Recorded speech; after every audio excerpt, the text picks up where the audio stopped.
It's a new era. Let's get it, let's go. It's Tingle and Co. What up, Lloyd? What up, Lloyd? You can call me him. I'm Shay Dixon in the whip with them RPMs. Gotta pull up to the chat and shit out to them. They're trying to ball like big folk, then get out the gym.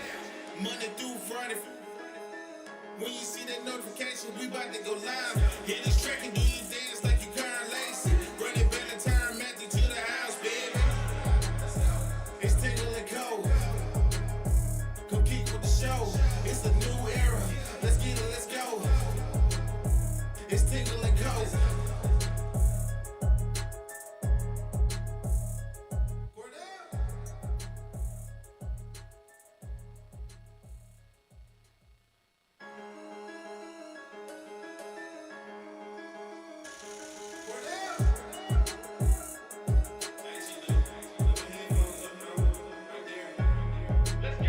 It's Tingle and Co. Come keep with the show. It's a new era. Let's get it, let's go. It's Tingle and Co. What up, Lloyd? What up, Lloyd? You can call me him. I'm Shay Dixon in the whip with them RPMs. Gotta pull up to the chat and shit out to them. They're trying to ball like big folk, then get out the gym. Monday through Friday. When you see that notification, we about to go live. Hit this track and do you dance like you Karen Lacey. Run it back the time, Matthew to the house, baby.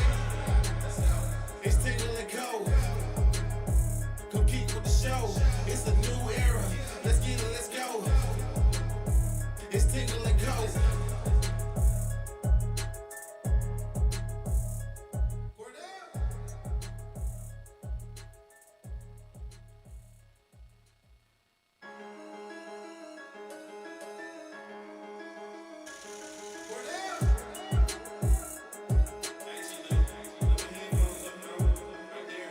All right, good morning and welcome in here on this Tuesday morning as we are live from our Southern Regional Medical Center studios. We appreciate Jason, Charles, Kevin, BJ, the whole squad here at SRMC as they house our show every single day from 8 to 10 a.m. We appreciate you starting your morning with us, getting in here as we are live, talking some LSU sports after a baseball win last night.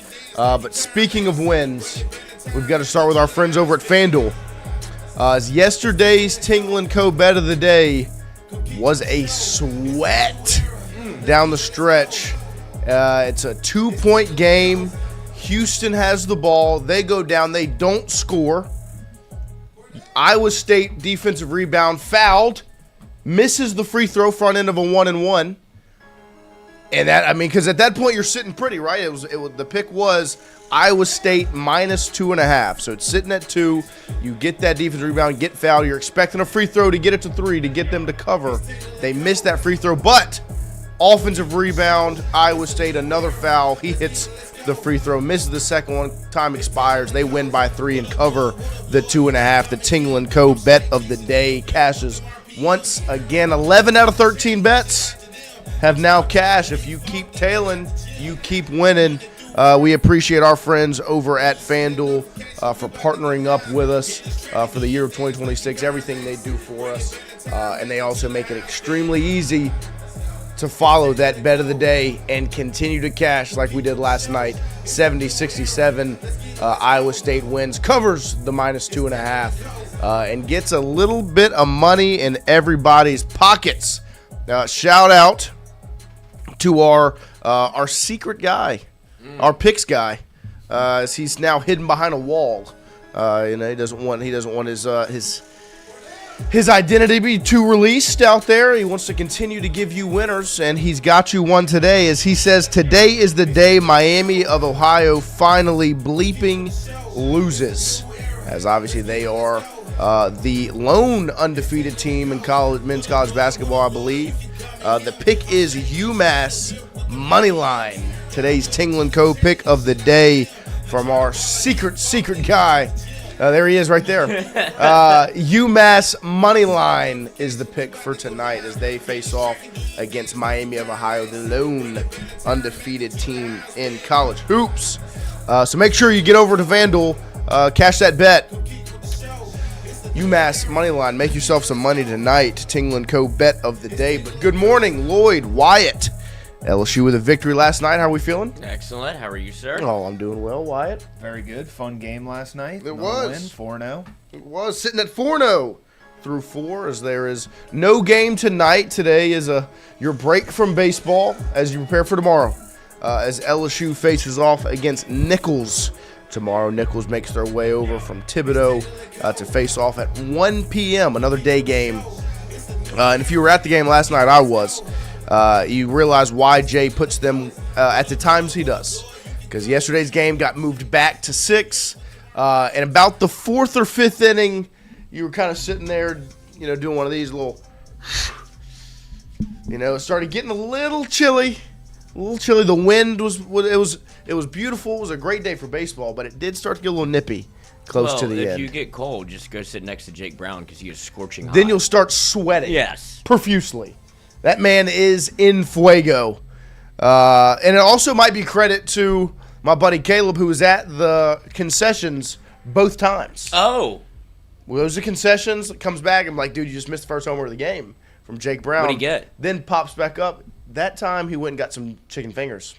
Chicken fingers. They're They're delicious. They're so good. They are pretty good. Now next time I go, I have to get them. Yeah. All Lloyd does is talk about They are pretty good. And then he pops back up right around, I think right at the start of an inning. Milam is the leadoff batter to go get, I think, a pretzel. And so be it. Jake Brown goes yard again to dead center as Jake Brown is absolutely on fire. The Tigers win last night 10-7 over Kent State, who's a good squad.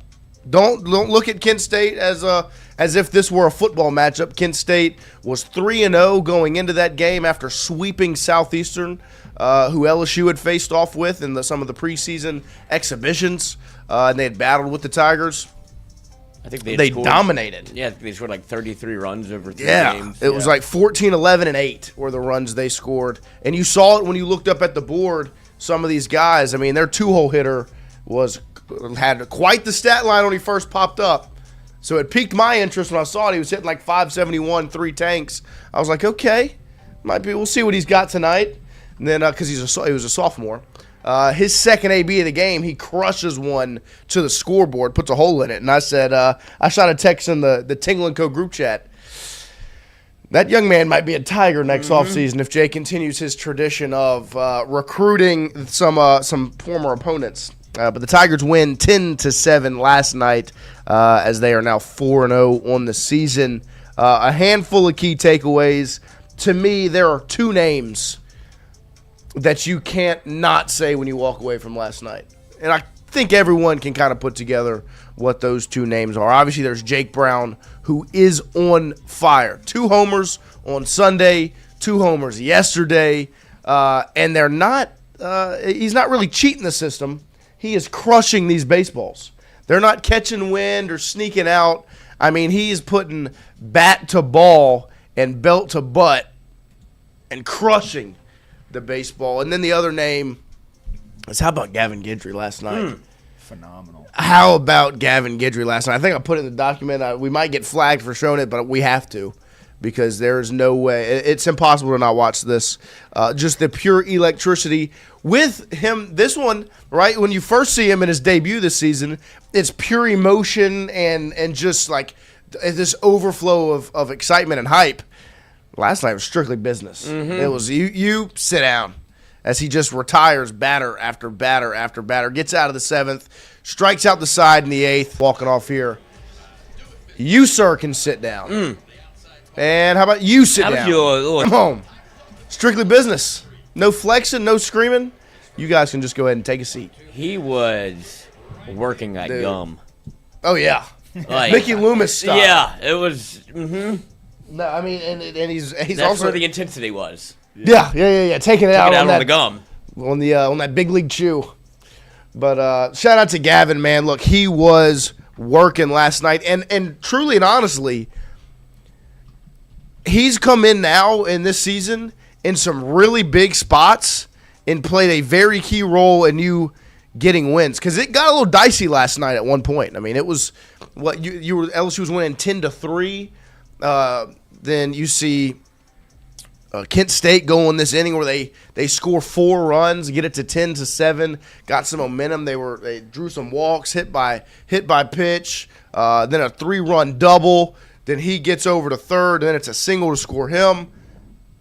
Gavin Guidry comes in and slams the door shut. In the fashion, which is we kind of always say he's a stopper, right? That's who he is. And you saw it again last night. He comes in at a huge moment and shuts that game down. You seriously, in 2 real big spots this year, Gavin Guidry has come up huge for LSU. And he did it again last night. Those 2 names were the 2 to me where it's impossible to not look at that win and attribute it to those 2 guys. Jake Brown, what he did at the dish. And there were other guys, obviously. Mason Braun hits an Oppo taco. That was beautiful. They were hitting the ball. York crushes one of the diamond deck. I mean, they were hitting the ball extremely well. Newt wasn't clean, but did his job when he was out there. Sheeran also impressed out of the pen. But Gavin Guidry, I mean, a high leverage moment, gets in there and handles business like you just saw. It doesn't get any better than that. Gavin Guidry, now from our friend over at Inside LSU Baseball, has faced 14 batters over 2 relief outings. Only 1 has reached base. 0 runs, 0 walks, 10 strikeouts, 71% strike rate, 1 win and 1 save. This is the Gavin Guidry. That's pretty good stuff. Yeah. And I would say it's lanyap because you didn't know what you were going to get after him sitting out an entire year and didn't even know like really what his role would be. You knew what he can do, but you saw that 2 years ago. Yeah. But this team, he doesn't have to do anything extra. Like you were looking at Gavin Guidry when he came back as a sophomore, or even going into his as a sophomore. It's like he wanted to be a starter. I don't think that there's a role for him to start on this team. But when you look at all of the complementary pieces they have, Jay Johnson keeps saying, "I want somebody to come out the pen." Right. Like I need this guy because inherently it could be more important for you to pitch at the end of the game instead of the beginning of the game because guess what's closer to the end? A result.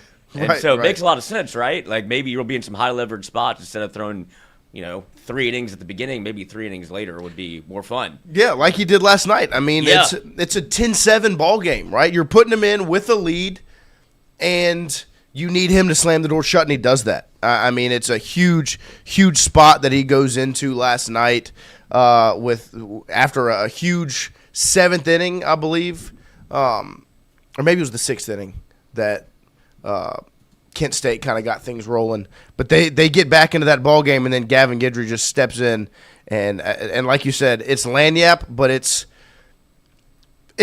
crazy because now you're looking at it, and it's a name you weren't saying that much this offseason, right? Because you were expecting all these other guys. It's like, okay, where is he going to slide in? Then you just see him announce himself to everyone.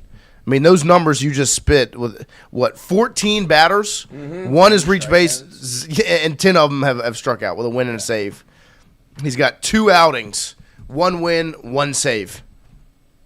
That's big-time stuff from Gavin Guidry as he slams the door shut last night for LSU. And I think will continue to play a key role moving forward. Oh, yeah. He's 100%. As much as, like, Seth Dardar has kind of, like... Right. You have to play me. Yeah. Gavin Guidry's done the same. Like, I don't see anybody else. I know it's early, but, like, who else is going to take that role? I don't know who else would have put in yesterday. And when Guidry tried it out, I was like, perfect. Like, good. This is over. Yeah. And that's just kind of who he's been. And it is interesting to see somebody that's so... I guess he's such a known commodity for LSU, and he's been on the team for such a long time that it felt like nobody really talked about him. And then now it's like, oh, that's the Gavin Guidry I remember. Yeah. Like, you just haven't played. And so you and better. Yeah. The fastballs, the velo is up from where it 92, 93. I'll stop there. Yeah. Because there's such a thing as a 2-seam fastball and a 4-seam fastball. Right. So the velo is up on the fastball. It does pop. It is electric. He's locating it well. I mean, those two, the 2 payoff pitches on those last 2 batters were in the same exact spot. They were both paint. Like this one, right there, Brown. That's right. But like that's command. That's command of your pitch. Yeah. I mean, he puts them in the same exact spot, back-to-back payoff pitches, and of course, he's always got that bleeping hammer that he can drop in there because he did that a handful of times last night as well. Well, because that's what everybody I think is. That's why this froze him. Yeah, no, I mean it's also see Dardar's cleats, the pennies. elite. That looked awesome. Well, the other day, he had like the Jordan cleats, and he had one was purple and one was gold. Yeah. I think that was Saturday. He's putting Those on? were tough. We need to ask him about those. Yeah, we those will. were my favorites. We will, but it was good. It was good to walk into the box last night and see the pennies on the field. Oh yeah, They were taking. it's different. They were going through like their hit routine in right field, kind of pregame where we were sitting, and I was like, "This is what it's all about." That's that's just very interesting. I don't know. I love baseball warm-ups. Like, I don't know what we're accomplishing, but it looks good when we're doing it. Yeah. Like, somebody's going to get away with something. You can't watch everybody at once. And so I just think it's funny. It's like, oh, okay. I guess I'm doing good. I don't know. I don't know. I would hate to get called out during it. I'd be like, shit, I don't know. Thought you weren't looking. I thought we were fucking around. Yeah, get some dry swings in. We're just having fun. Yeah. But it was a good win last night for the Tigers. Like I said, Kent State is not some slouch team, right? They scored 33 runs against a good Southeastern team this past weekend, and they come in and they put up a fight against LSU.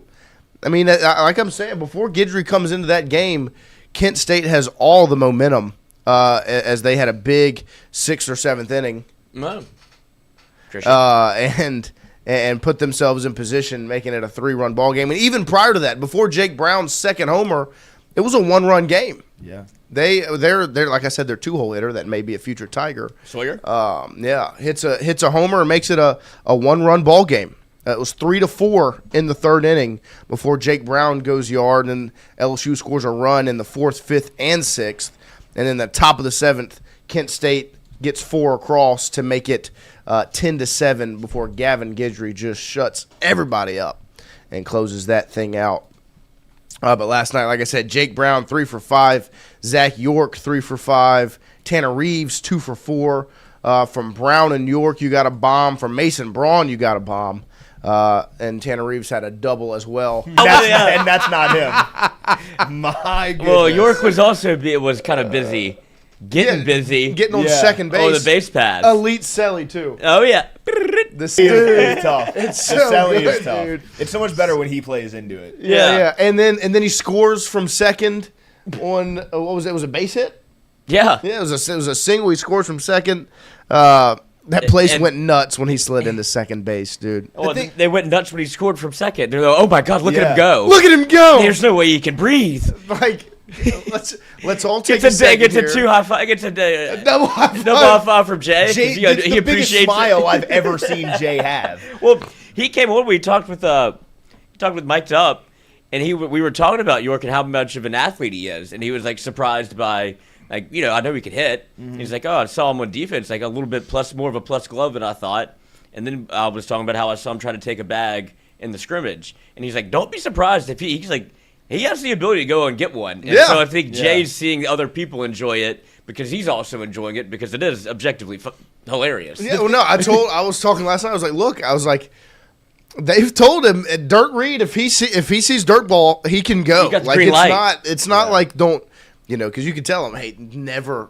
No, they trust him. And then it literally, it was 3 pitches later, off he goes. As much as Stole a run. I do try to act a little high and mighty and be like, guys, we don't need to treat him like a Make-A-Wish kid. But then I saw that ball in the dirt. Look at the fat guy run. He's gonna go. I had the same reaction as everyone. I can't lie. It's the best. And when I think the part that surprises everybody is like they're surprised that he's like a legitimate athlete. Like he can move, and the slide was pristine. It's like watching. It's like, oh wait, he is a college baseball player, right? It's hard for me to not be athletic and be here at the same time. Right. Yeah, he is at LSU playing baseball. You know? It's like Chris Farley. Whenever you see him do his tricks, you're like, oh, look at the big guy, and it's like he actually seems like quite the athlete. Yeah, I saw him fucking repping out 225 right. on a Twitter video yesterday On cocaine. Yeah. That helps. But it was a huge win last night. It was a fun one in Alec Box Stadium. Even though it got a little chilly, it was exciting. But one of the other home runs was Mason Braun goes Oppo Taco, the true freshman. Was super impressive. Look at those fellas. One of the pictures, they were holding hands. They're holding hands right now. I mean, they are an absolute. They're a riot. Yep. Those two are like, if they would have grown up together. Oh God. Oh my gosh. Prison. the parents in that whatever city they were in, whether it's Monroe or Sulphur. West Monroe or Sulphur, it would have been a problem. It'd been like the kids you were sitting with yesterday. The poor young child that fell through the bleachers backwards. No, I'm talking whether the tarps off. Yeah, they were tarps off. Of course. 9 innings. Not cold. Not cold at all. Trying to get on that screen, man. Never got on there. And I'd hate to say we started a movement. Justin Babbitt you and Jr., JBJ. wherever you are. Justin Babbitt Jr. holding the hands. It got them through it, man. We held hands for an entire game. What? It was what was it, Little Rock? Yeah. It was they were Little down Rock 5 when to they were 1. down 5-1. Hey, look, whatever works. Lloyd looked at Justin, You have to who would know do Justin. baseball watch parties with us, and goes, "Hold my hand."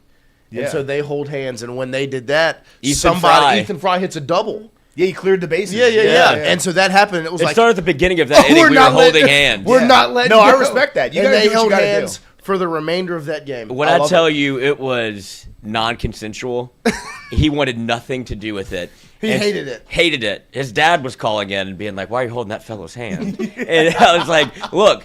And so he pulls his hand away one time. Immediately, Little Rock starts going on a run. You're not fucking. And this I was up. like, "Do you want to be responsible for LSU losing right now? Do you want to be Yeah. responsible Lloyd for them guilt not tripped going to me Omaha?" so Yeah, I would too. Honestly. No, I get it. Because you were so unlucky that game. Like, you left the bases loaded like 2 innings in a row. And then as soon as you start holding hands, Fry clears the bases. Something's in the air. Yeah, Exactly. it's like, you Don't gotta run do from something. this. I mean, Yeah, like, that's come on. that's the beauty of baseball is Seth Dardar goes yard after our interview. Yeah. The day of game 1 pops in the chat. He's like, Goes yard I again. gotta Yeah. do this thing again. I gotta make sure we've got this thing right. When we go to Omaha, every game that we have played in Omaha since 2017, I have gone to Chipotle and ordered the exact same thing. The only time that I didn't was game 1 of the finals in 2017. Wow. And we lost. Walker And then- gets hurt. Wait, what? That's when you didn't have Eric Walker? Is it that year? That was, Eric, Yeah. you had to start Russell Reynolds. Yeah. And Alex Lang couldn't pitch because he had just pitched against Oregon State. And I guess the bad luck was so bad that even when I got it the next day, we lost again in game 2. You blew it. It was already cooked. I still feel guilty for that. But you shook back. I shook back 2023 2023 and every single 25. day. 2025 every single day. So That's you. I mean, that's baseball. That's the beauty- 2026. It's the beauty of baseball. there better be a Chipotle in Omaha. Yeah, buddy. Pack your own. Chipotle. Chipotle. But like we said, one of the homers. Jay, also Chipotle guy. Really? Yeah, there's a new one apparently somewhere close to his house, and they popped in, and he was telling the story for a reason. But Chipotle apparently big on the baseball team because he something about how this team is very tight knit. Obviously, you see it if you're Of course. motorboating the boys, Right. But he popped in, Love that. and he saw 5 of them sitting down eating together. And it's like this wasn't a team thing; it was just like they just went on their own volition. Like just they wanted like to hang Chipotle. out, yeah. So he's like, it's a good sign. That's what it's all about. Yeah. That's how you know you're in a good spot. Now they're Quit motorboating. in now they're public. motorboating on. Yeah. Yeah, you can motorboat on the You field. can't- don't- and not don't- Chipotle. Yeah, not here, but out there, absolutely. In between those lines, motorboat. Yep, no, not Chipotle. But here is Jay Johnson and Mason Braun talking last night. Shout out to John Eads and his Twitter account is where this video from Postgame yesterday is from. As the true freshman had a rough start, but like you said yesterday, Wyatt, when the lineup came out, it was a left-handed pitcher from Milwaukee, and he goes Braun as the DH. It said something. He's also spoke so highly of Braun. And I think you put it out on Twitter last night as well. Like how Jay's spoken about him and then going He into last called night's him game. the best hitter on the team in the preseason. Yeah. A team that includes Jake Brown, Derek Curiel, Zach York, Dardar, Go down and the Aaron list. Beatty, and Right. he was the number 1 hitter in the preseason. So clearly they saw something, and he talked about it last night, like the recruitment. He was getting recruited by Florida and Tennessee. Like, this guy's a stud, and clearly he may have put a little bit too much emphasis on that game 1. Jay said he was glad that one got over for him, so I was glad he got a couple hits in the Sunday game. Right. Absolutely roped the ball to right Yes. field. And now it seems like he's playing better baseball and he's taking good ABs. Yeah, that Oppo taco yesterday was a thing. That was a beautiful impressive. piece of baseball. I mean, when you sit and look at it, it's like, that's an 18-year-old true freshman. And the one that you, I think this is the one that you stood up on, that you were like, That God died, the one that died in the air. That was Braun, and Mikey was like the same thing. That was crushed. It was crushed, And it dude. just got caught in the wind. and just it was but it was still a double. Yeah, but that's what, because Mikey was watching. He's like, oh, brother, sprinted to the wall. Yeah, And he's like, yeah. oh shit, And then, short. and Yeah, then tripped it's like in the, it just in the went. dirt. Yeah. And straight back down. But, yeah, so don't feel as bad as you did. Yeah, he pieced it up. But here's Mason Braun and Jay Johnson talking about his start to the season post-game last night. So I was actually committed to Virginia Tech as my freshman year, and then just going out through the process, wanted to give a look at other places, just kept growing as a player and everything. And LSU has always been a dream school of mine, but it's always been the unrealistic type of dream school ever since you were a kid, because when you look around here, you have 8 national championships. It's always you have a more realistic goal type of thing, what people say.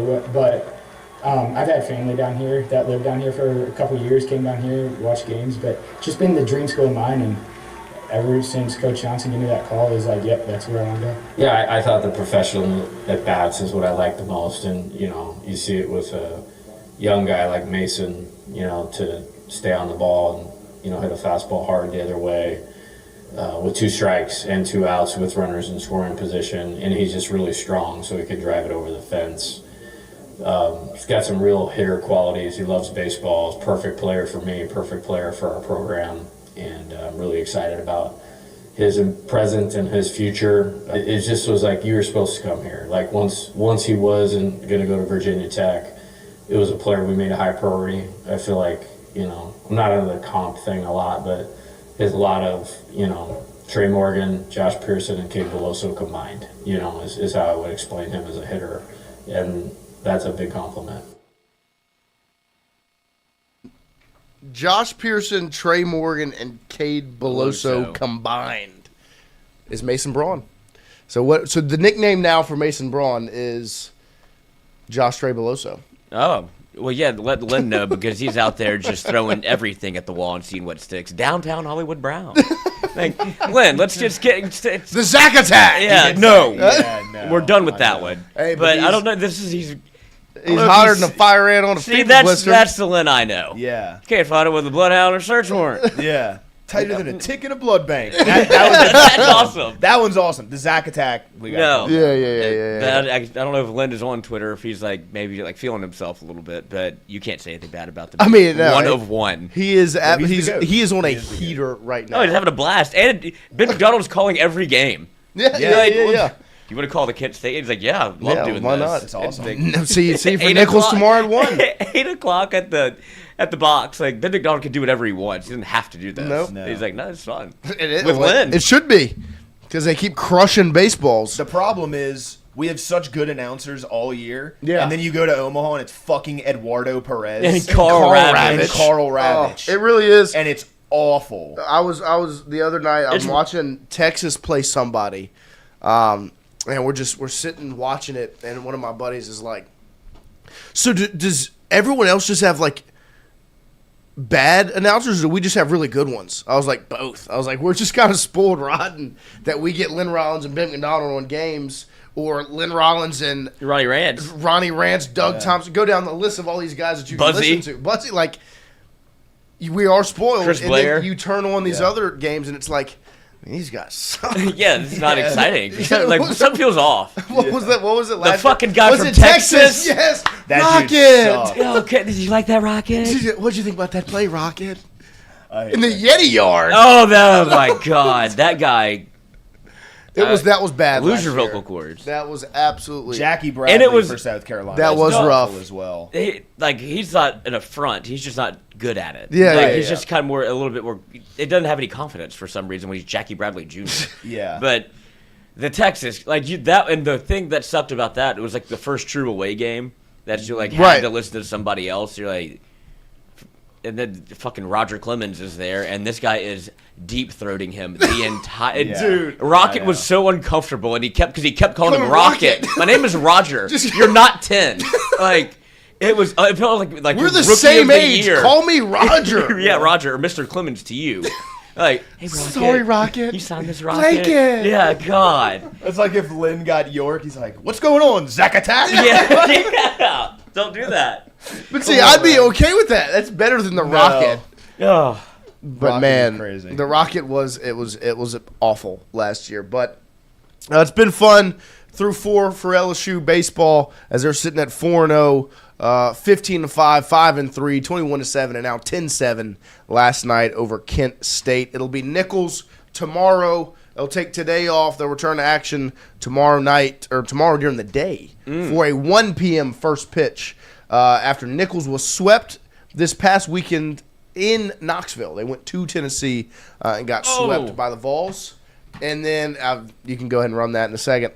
And then they host South Alabama today in Thibodaux. So they will have back-to-back games today versus South Alabama, and then tomorrow they make their way to Alec Block Stadium to face the number one LSU Tigers, as UCLA did drop a game to UC San Diego opening weekend. And I they're don't still think they number moved one in the rankings. No, they didn't. They're still still number one.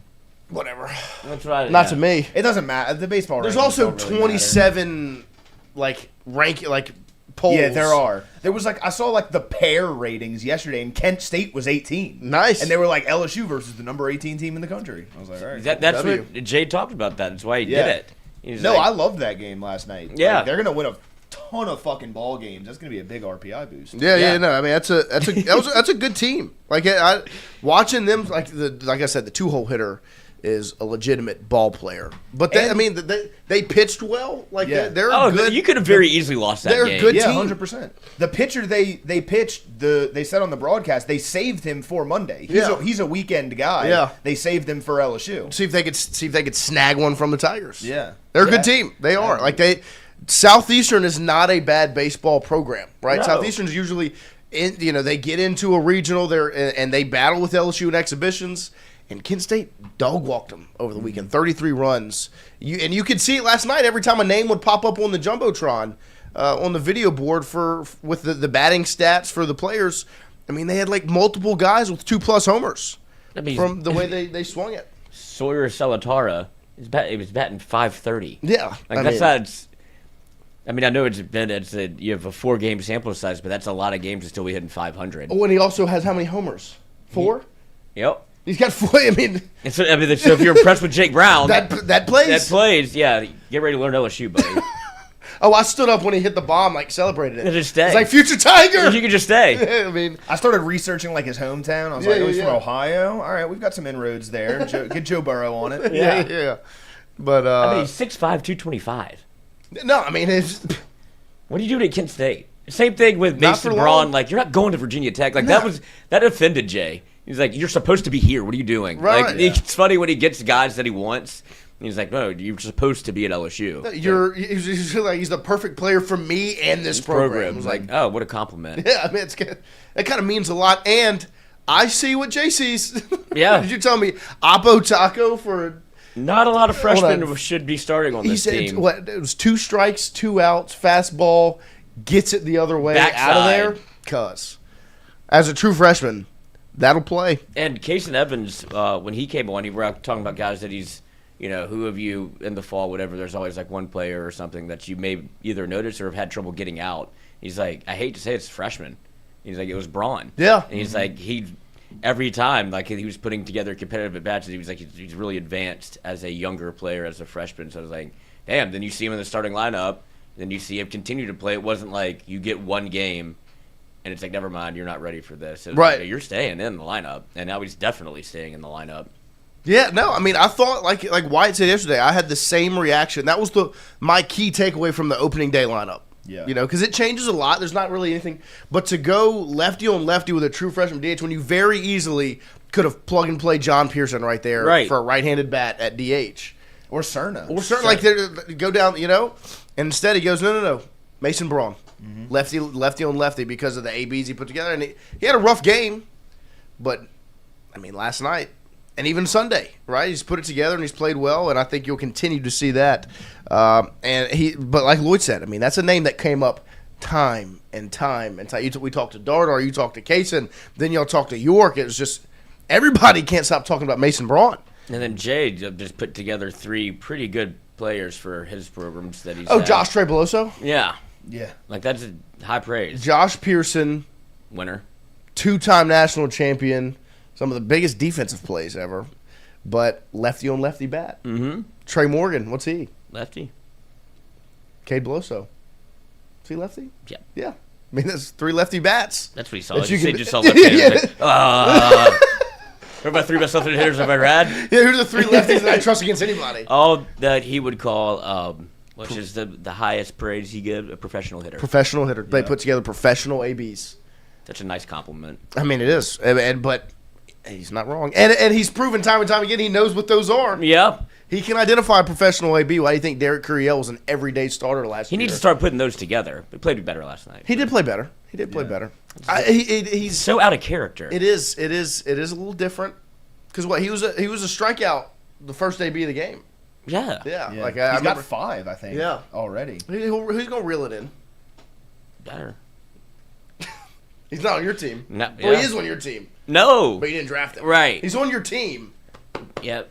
but you didn't draft him. You It's went Reggie Bush. You went with old Jake Brown. Imagine if all those guys were on the same team. Man. What is he talking about? Yeah. That just. I'm glad y'all got to experience that show. Because it really, I'm over here like, okay. Yeah. Like, they're just so funny together. Imagine if all those guys were on the same team. Lloyd, what are you talking about? They are. Yeah, they actually are on the same roster. Yeah. That double doesn't. That's sitting at 4-0. Yeah, how many teams can you do this with? Like, we could actually draft 9 players 3 times Right. from one roster. from one roster. You could tell they were so like locked in on being like competitive with the fantasy yeah, aspect yeah, of it. yeah. They completely forgot that those guys do all play on yeah, the same yeah, team. yeah, yeah. Like Their team. yeah, They played We for were and love. in here fucking around, going, "Oh, got him on the wraparound." and then Mikey, and this was the funniest part, and I love Mikey to death, and this is why. This is why. Because he asks us, he goes, so you two, what do y'all think? Like, who's got the best team right now? Doesn't know Wyatt from Sunday. And at this Yeah. point, from the teams that I'd heard, obviously, right now it's Lloyd. But J. Mitch got 2 starters, 2 everyday starters in the field. I was like, I think J. Mitch has the best team. And then Mikey's first reaction when I say that is, J. Mitch's team sucks. Yeah. Like, And I was like, dude, that's why they were professional baseball players. Is Yeah. that competitive edge they have. why didn't you say me? No, I mean, his Jim's team got a compared- nice team, got good players, but if you looked at my roster, yeah, It's so competitive. It's awesome. But yeah, I mean, he was you're great yesterday. You're sitting in a good spot right now. Now, this is what I mean. I have to win these things because I have to. You got to prove your worth. I mean, I didn't play, Yeah. so it's very easy for me to get shit on in these conversations when it's Mikey and Jay Mitch Talking ball. Because every time they're like, "Well, you guys know, y'all played professionally," and I'm like, "Yeah, we did." Yeah, like, not talking. Yeah, we sure did. And not talking about you. Professional baseball body. Professional right here. hitter, yeah. big league body. Big league body. Lloyd, big league body, Courtney. But a good win. Good start to the season for LSU. Can't buy They'll be this back at BLB. it. They'll be back at it tomorrow as they take on Nichols, 1 p.m. in Alec Box. And shout out to I want to give 2 claps to the uniform tracker. Ooh. LSU uniform tracker on Twitter. But he's already got the graphics built out for the season to let you know what uni is worn. So each he's game. autistic, right? The cool kind. Yeah, I mean, use No, your it looks power. phenomenal on Twitter. It is. I mean, it's a great graphic. know, He's but- got each of them listed out, and then he goes with records. Yeah, Keeps the okay, tracks proving for- my point. He tracks the record for each uni. But you can see it. The 2026 Fighting Tiger baseball uniform tracker. That's where LSU is at right now. Purple and whites, white on white, gold on white. And then now the pennies sitting at 4-0. All 3 of those looks are 1-0 in the year. The grays yet to be worn, and also no purple top, gray bottoms yet. Do you think it'll be grays tonight? Tomorrow, you mean? Yeah, tomorrow. No, not at home. What do they rock tomorrow? Purple, maybe gray. I don't know. Oh, I guess What if it's some combination I've never seen before? What if? Well, I know. What if it's Gold and gray. What if it's penny tops, gray Don't bottoms? say anything. Yeah, no, gross. Disgusting. I don't know what But there's the record, like and they- he tracks all the stats in the unis. You see in the if you click the arrow over. The stats. I mean, in the purple and whites, you've got this. You've got the overall record, the runs scored, runs allowed, hits, homers, and strikeouts in each uniform. I tell you what, they struck out quite a few batters in those first 3 games: 17, 17, 15, and then 5 last I need to night. get this guy to do the. No, we struck out 15 guys last night. struck out 15 last night. Yeah, So it should be a 1-5. Yeah, that I was must about be to say wrong, because the 'cause 5 definitely more than 5. Guidry struck out 5 by himself. Yeah.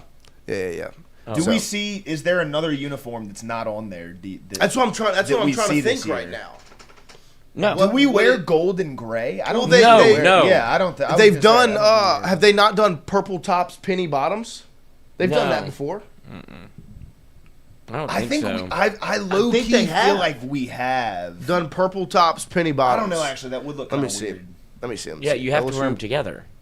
I know. Well, I Yeah. agree. I also baseball purple. I like the pinstripes more than the other white jerseys. I like the pinstripes on the weekend, and then Yeah. those I agree whites with on that. On the I agree with midweek. that. And they love the purples. The purples are The clean. purples are. Yeah, I mean, yeah, it's obviously beautiful. gold But the is- pinstripes. It's just, Yeah. Like when I walked in and I saw it last night, I was like, yeah. Yeah, those I are- wish that. Yeah, it shouldn't be a midweek. It should be. It should be weekend rotation. Yeah, It should be Saturday. Yeah. It should be purple, pinstripes, golds. Because no matter what happens, the white one with the stripe down the middle, Oh. it reminds me of the 2024 team. Yeah. Because that was the first year you wore those. Let's see. I With the found. piping. Yeah, with the pipe. Because I found- 2023 you wore it, but without the piping. Right. I And then found this I like picture that one a lot. from 2017, and now the uniforms have changed since then. But it's got a bunch of different uniform combos, and there is purple tops, penny bottoms. who they make wear that? Jared Poche. That Wow. makes sense. And then remember the throwback L jersey that T-Bob always rocks. Yeah. That's what Kramer's rocking in this picture as well. So, but yeah, they've got gold with white on white, purple white, grays, pinstripes, purple pins, throwback, and then purple gray in this as the uniform combos in that. So we'll see what they rock tomorrow. But shout out to the uniform tracker. As they continue to keep all those things out. But speaking of uniforms, we talked about this a little bit yesterday. I can't believe these were ever a thing. There will be which ones? This is so. The throwbacks? No. I was about to say those were fired. This was a dark day in LSU. Oh, yeah. Ew. I've never Yeah. even seen those before. Actually, Yeah, I don't think it's- so. That's I'm I glad. think it's on purpose. They Yeah, don't really thank show that God. photograph very very often. No, I deleted it. Yeah. But speaking of uniforms, we talked about it a little bit yesterday. Beginning in the 2026-2027 athletic year, Woodside Energy will be featured on every LSU team's uniform and apparel in a uniquely designed logo in purple and gold. We talked about it a little bit. Look, I know people aren't the biggest fans of it, but I do think a lot of people have shifted their viewpoint on these things because of the new landscape of college sports, especially college football. And all the sports, but football is the most prevalent, obviously. And the fact that you need money to be able to play in the game and to be a force to be reckoned with. You just witnessed it with what Lane Kiffin and this staff have done over the last couple of months and the roster they've built, the staff they've put together and kept together. We'll talk about that as well. But you need money to do it, and this jersey patch is a way to keep yourselves relevant and in the money conversation because you get a deal done. Verge Alsbury spoke on it. The vice president and director of athletics says this partnership with Woodside Energy represents a monumental step forward for LSU athletics and our student athletes. LSU continues to set the standard and remains at the forefront of this new era of collegiate athletics, and we are excited to align athletic excellence with community impact through the historic collaboration. And then another quote from Daniel Calms, the executive vice president, chief operating officer, International Woodside Energy, says, "We're excited to partner with LSU in this historic initiative that reflects our long-term commitment to Louisiana. This collaboration goes beyond the playing field. It supports student athletes and the Louisiana community and builds a meaningful legacy in the state." So there's both Woodside Energy and LSU talking about this deal. Now, Woodside Energy is a global energy company committed to building a legacy in Louisiana that transcends the energy industry. G'day. Woodside's been operating offshore in Louisiana for almost 2 decades, and this year announced a $17.5 billion With a B. billion final investment decision on its Louisiana LNG products. Clay Harris, LSU Deputy Director of Athletics, said we are proud to be pioneers in this space and to do so in a way that has such a profound impact on LSU student-athletes and the state of Louisiana. So, look, they might not look the best. You might have your feelings about what the patches look like and the color scheme or whatever. I'm glad that it's a patch that has been changed to the color scheme of the uniform, because you could be, say it was Canes, you could be throwing a red logo on a purple and gold uni, which would look, no offense to Canes and Ty Graves, appreciate everything you do, sir. I had a box combo the other day. But I don't want a red logo on my purple and gold uni. Now you get a purple and gold or a purple and white logo. But I will say my only complaint, because I understand what you were saying yesterday, White, about the patch versus the actual, it looks kind of like screen printed or stitched on. The only ones I push back against are, I think in that picture, the second from the top and the second from the bottom are baseball and softball. And they, instead of what they've done on the rest of them, where it's the same jersey, like the same colors, to kind of blend in, they go alternating, right? On the purple baseball uni, it's gold. On the on the gold softball uni, it's purple. That's my only pushback. But like I said, this is a step in the new era of college athletics. So however you feel about logos on uniforms, whether you like it or not, I do think a lot of people have shifted their viewpoint on it, because it means you can stay active in the NIL space, and it's a commitment financially to being relevant in athletics. Because we've witnessed it with football, you're witnessing it with men's basketball, you've witnessed it with every sport. Money talks. Money is how you stay relevant. In football, you spend money. You spent all the money this past offseason to make sure you can get Lane Kiffin, you can get his staff, you can keep who you want, and you can put together a top 10 roster in the sport, top 5 maybe. In men's basketball, you don't have the financial investment, which is why you don't have a competitive roster to go in each game, right? And so now with these patches, all it is to me when I look at it, it's a sign that's saying there's money being invested. That's all that is. And so it has been cool to see kind of everyone accept that. Wyatt, I know you put it out on Twitter yesterday when the announcement was made, seeing what people thought about it. Let me see if I can pull it up and find it. Yeah, I'm surprised you don't like the two that you mentioned. I don't mind those. Really? The alternating colors? I like that one far better. Those two far better than the football one. That's the white patch on the white jersey. Yeah, I don't know. To me, I just feel like the baseball one, the second one, where it's gold. I just feel like it would look better if it was a purple patch with white or gold script on it. I feel like if you're going to do the patch, I think the patch looks better if it is an alternate color. As opposed to like a patch of the same color. Like trying to blend in? Yeah, I don't like that. I don't know why. Like the bottom one, the basketball one. Like, right. I don't think that one looks good either. Yeah. But that's just was that volleyball and women's basketball that are stitched? Yeah, those look good. That's fine. I'm fine with that. I would. It is interesting to know why they would be different on different sports. Like, what's the mindset of why does this one's not a patch? Well, I do think if football, if that was a purple patch, it would look very bad. Yeah. I do understand that part of it. Okay, what if it was a gold? What if it was the gold patch? I think that would look horrible as well. Yeah. So you would have just rather this be stitched rather than patch. Yeah. If you have to go patch on football, I do think this is you should have gone white as opposed to purple or gold. That was definitely negotiated. What? What, the purple or gold, throwing a purple and gold on there? This is going to be white. Yeah. And I think that everything that I've heard so far about Woodside Energy and this collaboration with LSU, look, this is a money game now. I'm not upset. Did I ever see this day coming? Where LSU would have a patch on its uniform? No. Right. Is it here? Yes. Are you the first team to do it? Yes.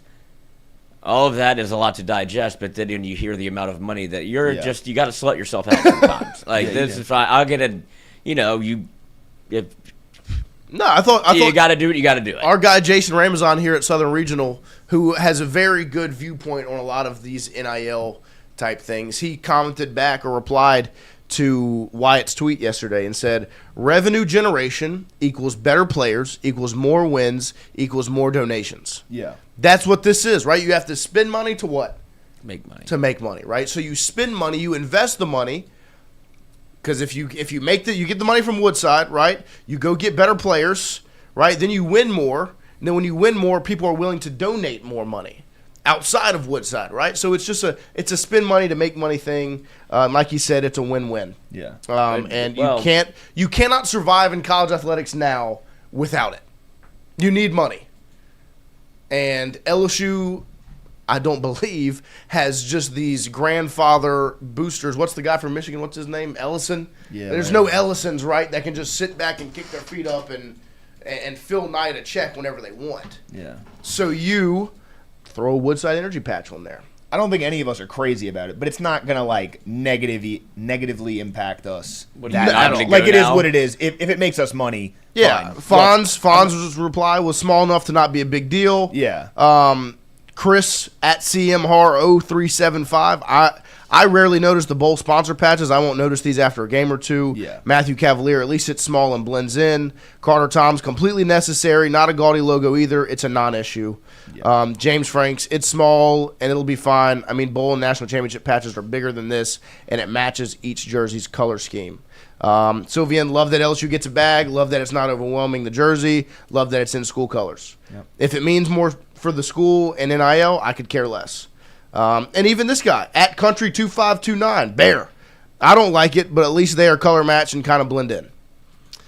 So, look, I think that's the way to feel about it. Like, whether you like the appeal of it, like the look of it, it equals money, which equals better players or better coaches, which equals more wins, which equals more excitement, right? I mean, that's what – ultimately you want to win, right? And safe to say college athletics has turned into a pay-to-win game, right? Yeah. And so it's also you're in the – if this trend continues – you're at the forefront of it. Right. Well, not only that, like if you weren't involved, right. you'd be really like, we gotta get a patch, like, you know. Mm-hmm. And so at least you're like taking you're ripping the Band-Aid off or putting the Band-Aid on now. Yeah, sooner rather than later. And they picked you. Like Woodside could have gone with their $20 billion they make a year right. and gone to pick anybody, but they work with and it's has Louisiana ties to it, being in sulfur, and so at least it has some sort of tangential tie to what Louisiana business. And they're Australian, which that was interesting. They talk crazy. G'day. Thanks for the check. Shout out Brad Wing. Right. Who has speaking of crazy accents. His accent's insane. But it's like young boy in Australia put together. Yeah. But to be able to get picked by a business that generates that shit ton of revenue, right? You know that how much do you think that this is going to benefit LSU? Like, what do you think they paid? Well, and the story of LSU and NIL this whole time has been catch up, right? They've been playing catch up in this field since it began. You thought up front they were going to be in a great spot. They had the billboard in Times Square, the whole thing. So you thought LSU was going to be at the forefront of it, and they weren't. So it's been catch up since then. And now you're starting the trend, right? You're the first to throw a patch on your uniform from $1 billion company, right? So it's no longer playing catch up and trying to figure it out. And we'll see where it changes, what's going to go wrong, what goes right, and what the next thing is. But as of right now, for this next step of the NIL generation era, the jersey patches and the was it Venture Global on the football field? Mm-hmm. Right? Yeah. Those things. LSU they weren't the first to throw a logo on the field. I mean, you go watch an Arkansas game, there's Tyson over here and Walmart over here. But with the jersey patches, they are the first. They are no longer the last in line. They're no longer the caboose of the NIL era. They're not playing catch-up anymore. It's just mustard. And they got it figured out. So we'll see where it goes from there. Don't forget. How much revenue do you think this generates for LSU? I mean, so they've committed $17.5 billion to Louisiana. So like the investment that they're making to the state, right? That's fine. Let me get some of that. So I feel like it might be I mean, you could probably hit to LSU athletics. I mean, it's going on everything: golf, tennis, Like everything gets this logo. Yeah. It's not just those 5 major sports. They're like the sponsor of the school. It's all of them, right? And so to me, of the athletic department. that's a lot of cash to get put on every single like golf polo and swimsuit, whatever. Like to be on every uniform. That's got to be quite the That's financial a lot of screen investment. time. You know what I mean? Like that is a lot of advertising. Yeah. Because if you just think about the major sports, even baseball, football, men's and women's basketball, softball, gymnastics, like the screen time from those 6 that LSU gets is huge. You know, like so. I mean, it's I don't know ballpark. I don't even know where to start number wise. I read like 8 figures. But that's what I would assume. Like it's probably Football is like would be I would think is the lion's share of that. of course 70%, 60%, And so then you throw everything else on top of it. That's how you get to a big number. a big old number. Yeah. Because Because football, football is demand like that. Well, that's the one That's the deal. That's the real. And that's the pill you have to swallow too, because people are gonna be pissed. Right. And but that's also why Woodside's doing the deal. They're doing Yeah. it for football more than any of the other ones, right? Now, for them, this is a win for women's basketball in a respect to me because that's a revenue-losing sport. That's not bringing in money. That's not bringing in money, but what it does bring in is it's a hell of an advertiser. Yeah. You turn on the game the other night. I mean, Nike made those black uniforms for LSU to wear on display like they did Saturday night. And so from Woodside Energy's perspective, you don't think it's huge for them to put their logo on those jerseys? Right. And Even though that's not a sport that's bringing back all this money for LSU, it's going to cut in my opinion, would cut into some of that revenue loss because that's debatedly kind of the second biggest advertiser outside of football. absolutely. Like baseball's up there, of course, but like It's what no. It's it is women's basketball from a social media and a Right. marketing and a brand and all those, they are second behind football. That's kind of the allure of this women's basketball program right now because it's not making money. What is it? It's the best marketing you could spend money on, right? I mean, it doesn't get any better. People are in line to take pictures with Flaugier. You were bringing football guys recruits on a visit to spring game, and they're walking past Burrow and Jamar to take pictures with Angel. Yeah. And so it doesn't. And so that's another way to kind of look at it. So. It'll be interesting to see, but I think that it's going to be quite the investment because of the return that Woodside's going to get just from an eyeball standpoint. There'll be a lot of eyes on that logo that weren't. I had never seen it before. I'm about to start seeing it a whole lot. Mm-hmm. I've already conditioned myself. Right? I know I could draw it for you right now. I've seen it so much already. So it'll be interesting. It's going to be quite the investment, I would assume. I don't know. I don't even know where to start number-wise, but it's going to be a lot. So don't forget, every single day, we are brought to you by our friends AJ Sports Cards. Speaking of putting your eyes on a logo, bang. Right there. There it is. AJ Sports Cards logo right next to Tingle & Co. They have brought you our show every single day since its inception. Since the show began, it's been brought to you by AJ Sports Cards. They've got a cool event coming up this Saturday. Go hang out with them. They've got a Tops event Saturday, February 21st from 9:30 to 2. It's their RIP event. It's RIP night. They've got door prizes, free packs, snacks. Go hang out with AJ Sports Cards. It's on their social media. I also shared it on our Facebook. So here's the banner right here. If you haven't seen it, go check it out. Stay up to date with everything they've got on their social media pages at AJ Sports Cards 225BR on Instagram and right here on Facebook, AJ Sports Cards. And if you need to know where to go for this RIP night, this Tops RIP night, their RIP event this Saturday from 9:30 to 2, it is 3348 Drusilla Lane. 3348 Drusilla Lane. Put that in your Google Maps. Head over there on Saturday. Door prizes, free packs, and snacks. It'll be awesome for if you've got little ones. There's nothing more fun as a kid, as a sports fan, than ripping packs open. And it says right there, free packs. So it's not even at your own dime. You can go get some free packs, let your kids rip them open.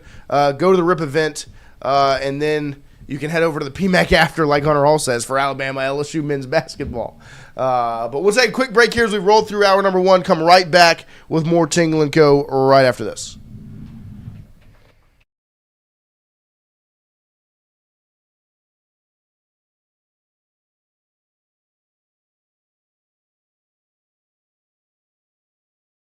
Created in honor of Alan Ward Granning III, fondly known by family and friends as Wardo. In 2019, the oldest brother of the tribe passed away unexpectedly. His remaining siblings and loved ones wanted to honor his memory in a special way. In 2022, Ward's family decided to combine the need for a sandwich shop in downtown Natchez with a desire to pay tribute to Ward's love of good friends, good times, and great food. Through blood, sweat, tears, and countless hours of hard work, Wardo's was born.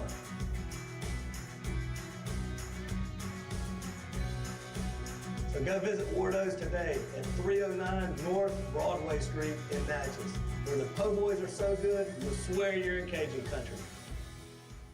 Hey, Miss Lou, come visit us, Tom and Ryan Granning at Go Martin on the Go Deli. Go Martin has clean restrooms, community coffee, an awesome beer cave, and a great selection of anything you may need.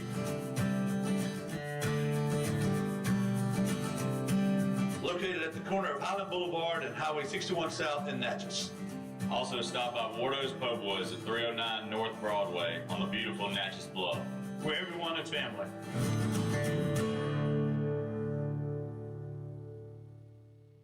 When it comes to your home, the roof over your head matters. At CAS Roofing, we don't just install shingles, we build peace of mind. With years of experience and a commitment to craftsmanship, our team shows up on time, gets the job done right, and treats every project like it's our own home. Whether it's repair, a replacement, or storm damage that caught you off guard, CAS Roofing is ready. We're local, we're dependable, and we stand behind every nail, every shingle, and every promise we make. Because at the end of the day, it's not just about roofing, it's about protecting what matters most. CAS Roofing. Built on trust, backed by quality.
All right, welcome back here, hour number 2 on this Tuesday morning.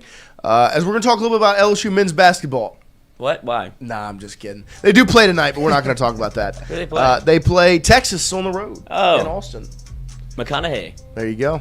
All right. They do play in Texas tonight, but that's not what I'm talking about. Actually, what I'm going to talk about is Jake Olsen. We didn't talk about it yesterday. That over the weekend it came out. Looked like he was headed to the Washington Commanders. Jake Olsen is LSU's safeties coach, who came over from Mizzou with Blake Baker. One of, two coaches that followed him over. It was Peoples and Olsen came over from Mizzou with Blake Baker when he got here in 2024. And it came out on February 13th, so that was Friday, the sources from Pete Nakos, his sources were telling him that the Commanders were working to hire LSU safeties coach Jake Olsen. Has been with the Tigers the last 2 seasons. CBS first linked the two. So the Commanders did go after Jake Olsen, LSU safeties coach, to bring him onto their defensive staff. I believe, isn't that Durante? Durante is the DC in Washington. Mm-hmm. Durante Jones, LSU former defense coordinator for the Tigers. Blake Baker worked for Durante as linebackers coach that season. Got Damone Clark, should have been the Butkus Award winner. But it seemed as if Jake Olsen was on his way out and Lane Kiffin was going to have to make a new addition to his defensive staff. But LSU and Lane Kiffin said nay. Pete Nakos put it out yesterday. Sources tell On 3 that LSU safeties coach Jake Olsen has ultimately decided to stay in Baton Rouge with the Tigers. He had emerged as a target to join the Commanders. Look, once again, the NFL has gone after an LSU assistant coach and swung and miss. So I would say this is a clean strikeout at this point, right? The Eagles, the Giants, and now the Commanders have swung and missed. That's 1, 2, 3 strikes, you're out. Mm-hmm. As the NFL has come after LSU staff, which should breed confidence, right? If the NFL and NFL franchises are coming to try to get your assistants, that means they're probably pretty good. With Charlie Weiss Jr. being courted as the Eagles OC, Giants OC, both swing and miss. He stays in Baton Rouge. And now Jake Olsen, your safeties coach, who played a key role in an All-American last year, A.J. Halsey, identified the talent, put them in the right positions, helped. And now ultimately A.J. was also just a dog. Going to be a steal in the draft as well. But he's got an All-American under his belt and A.J. Halsey. He's got Deshaun Spears, who's been with him all 3 years of his career. He's got Tamarcus Cooley, who's running it back, added Ty Benefield to that room. Jace Thomas, who we recruited. It's a great safety room. And LSU held on to another assistant. This is just another, and I'll continue to say this for LSU football, PR victory. Where there's been so much made of the start to the Kiffin era at LSU, even before it began, where it was a knock against LSU, it's a knock against Lane Kiffin, and it's bad for the sport, all those things, and people expecting and wanting it to fail. And this is just another instance where LSU wins again. LSU gets the last laugh. Where the NFL comes after your safeties coach, it looks like Lane Kiffin is going to have to make a change to a great staff. A defensive staff that has stayed together besides the defensive line coach, which you went and snagged an SEC experienced guy in Sterling Lucas. It looked like, there goes the continuity defensively. Nope. Kept him in Baton Rouge. Another PR victory for LSU as Jake Olsen will stay at LSU.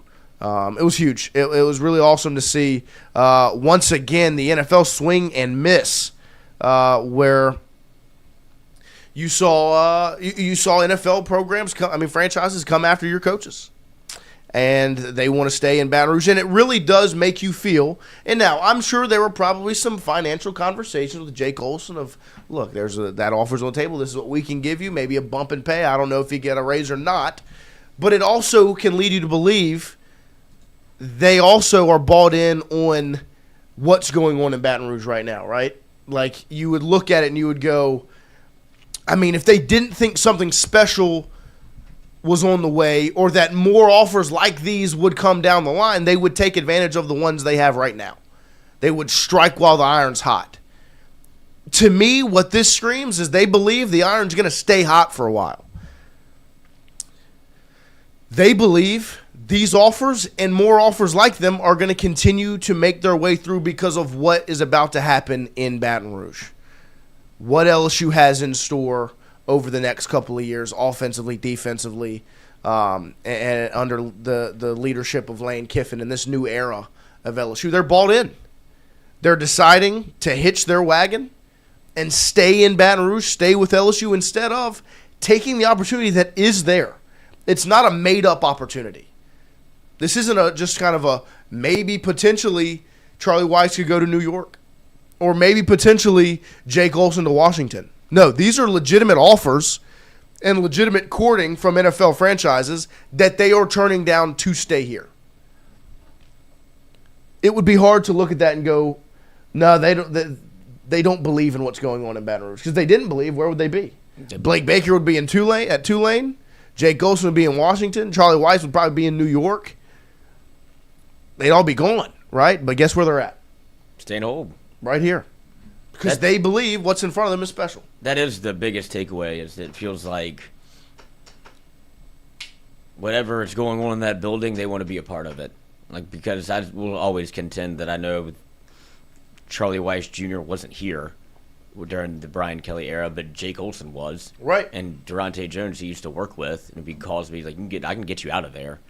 Like, I don't know if those were conversations that were being had previous to Lane Kiffin being hired. Right. Or it's like, I'm floating my name out there because I want to get gone. Yeah. Get up out of here, because I think Blake might be leaving too. And so everybody just goes and gets a different job. Instead, it's Lane Kiffin's hired, and now it's probably cool. I think we're good. If Blake stays, I'm staying, and now we're all at LSU. And it is a buy-in of, I want to be a part of the new era of what's going on here at LSU. Like Lane Kiffin, that moves people, and it makes you think that you're rolling in the right direction. And 100%. Yeah, because otherwise I would tuck tail and go. I would take the offer. Right. Because the offer is that it's on the table. If you get to, like for Jake Olsen specifically, you get to go from being a safeties coach at LSU to a defensive, like, I don't know if they have a safety. I don't know how the NFL operates, but you go work with somebody you've worked with before, Durante Jones, you're safe. And you don't have to worry about, like, you could be in the NFL for a couple of years as long as Durante's there, because, like, you're going to be there. Right. And so if he has a 3-year gig, you're a 3-year NFL coach. And then you can start, if you have to leave, you can be That adds to your resume. Right, the whole but thing. it's a very safe play. Yeah. Instead, I'm going to stay at LSU as a safeties coach in a room full of Blake Baker, Kevin Peoples, Corey Raymond. Like, Jake Olsen's the fourth one you think of. Right. Yeah. And so, like, it's not – I don't know how many opportunities he's going to get like this, where I can go to the league, because I don't think anybody's going to hire Jake Olsen right now to be a defensive coordinator. Right? So he could have started that clock a little bit earlier and gone to the NFL. Instead, I want to stay with LSU because I like what we're doing here. And and to me, he believes that these will continue to come through over time.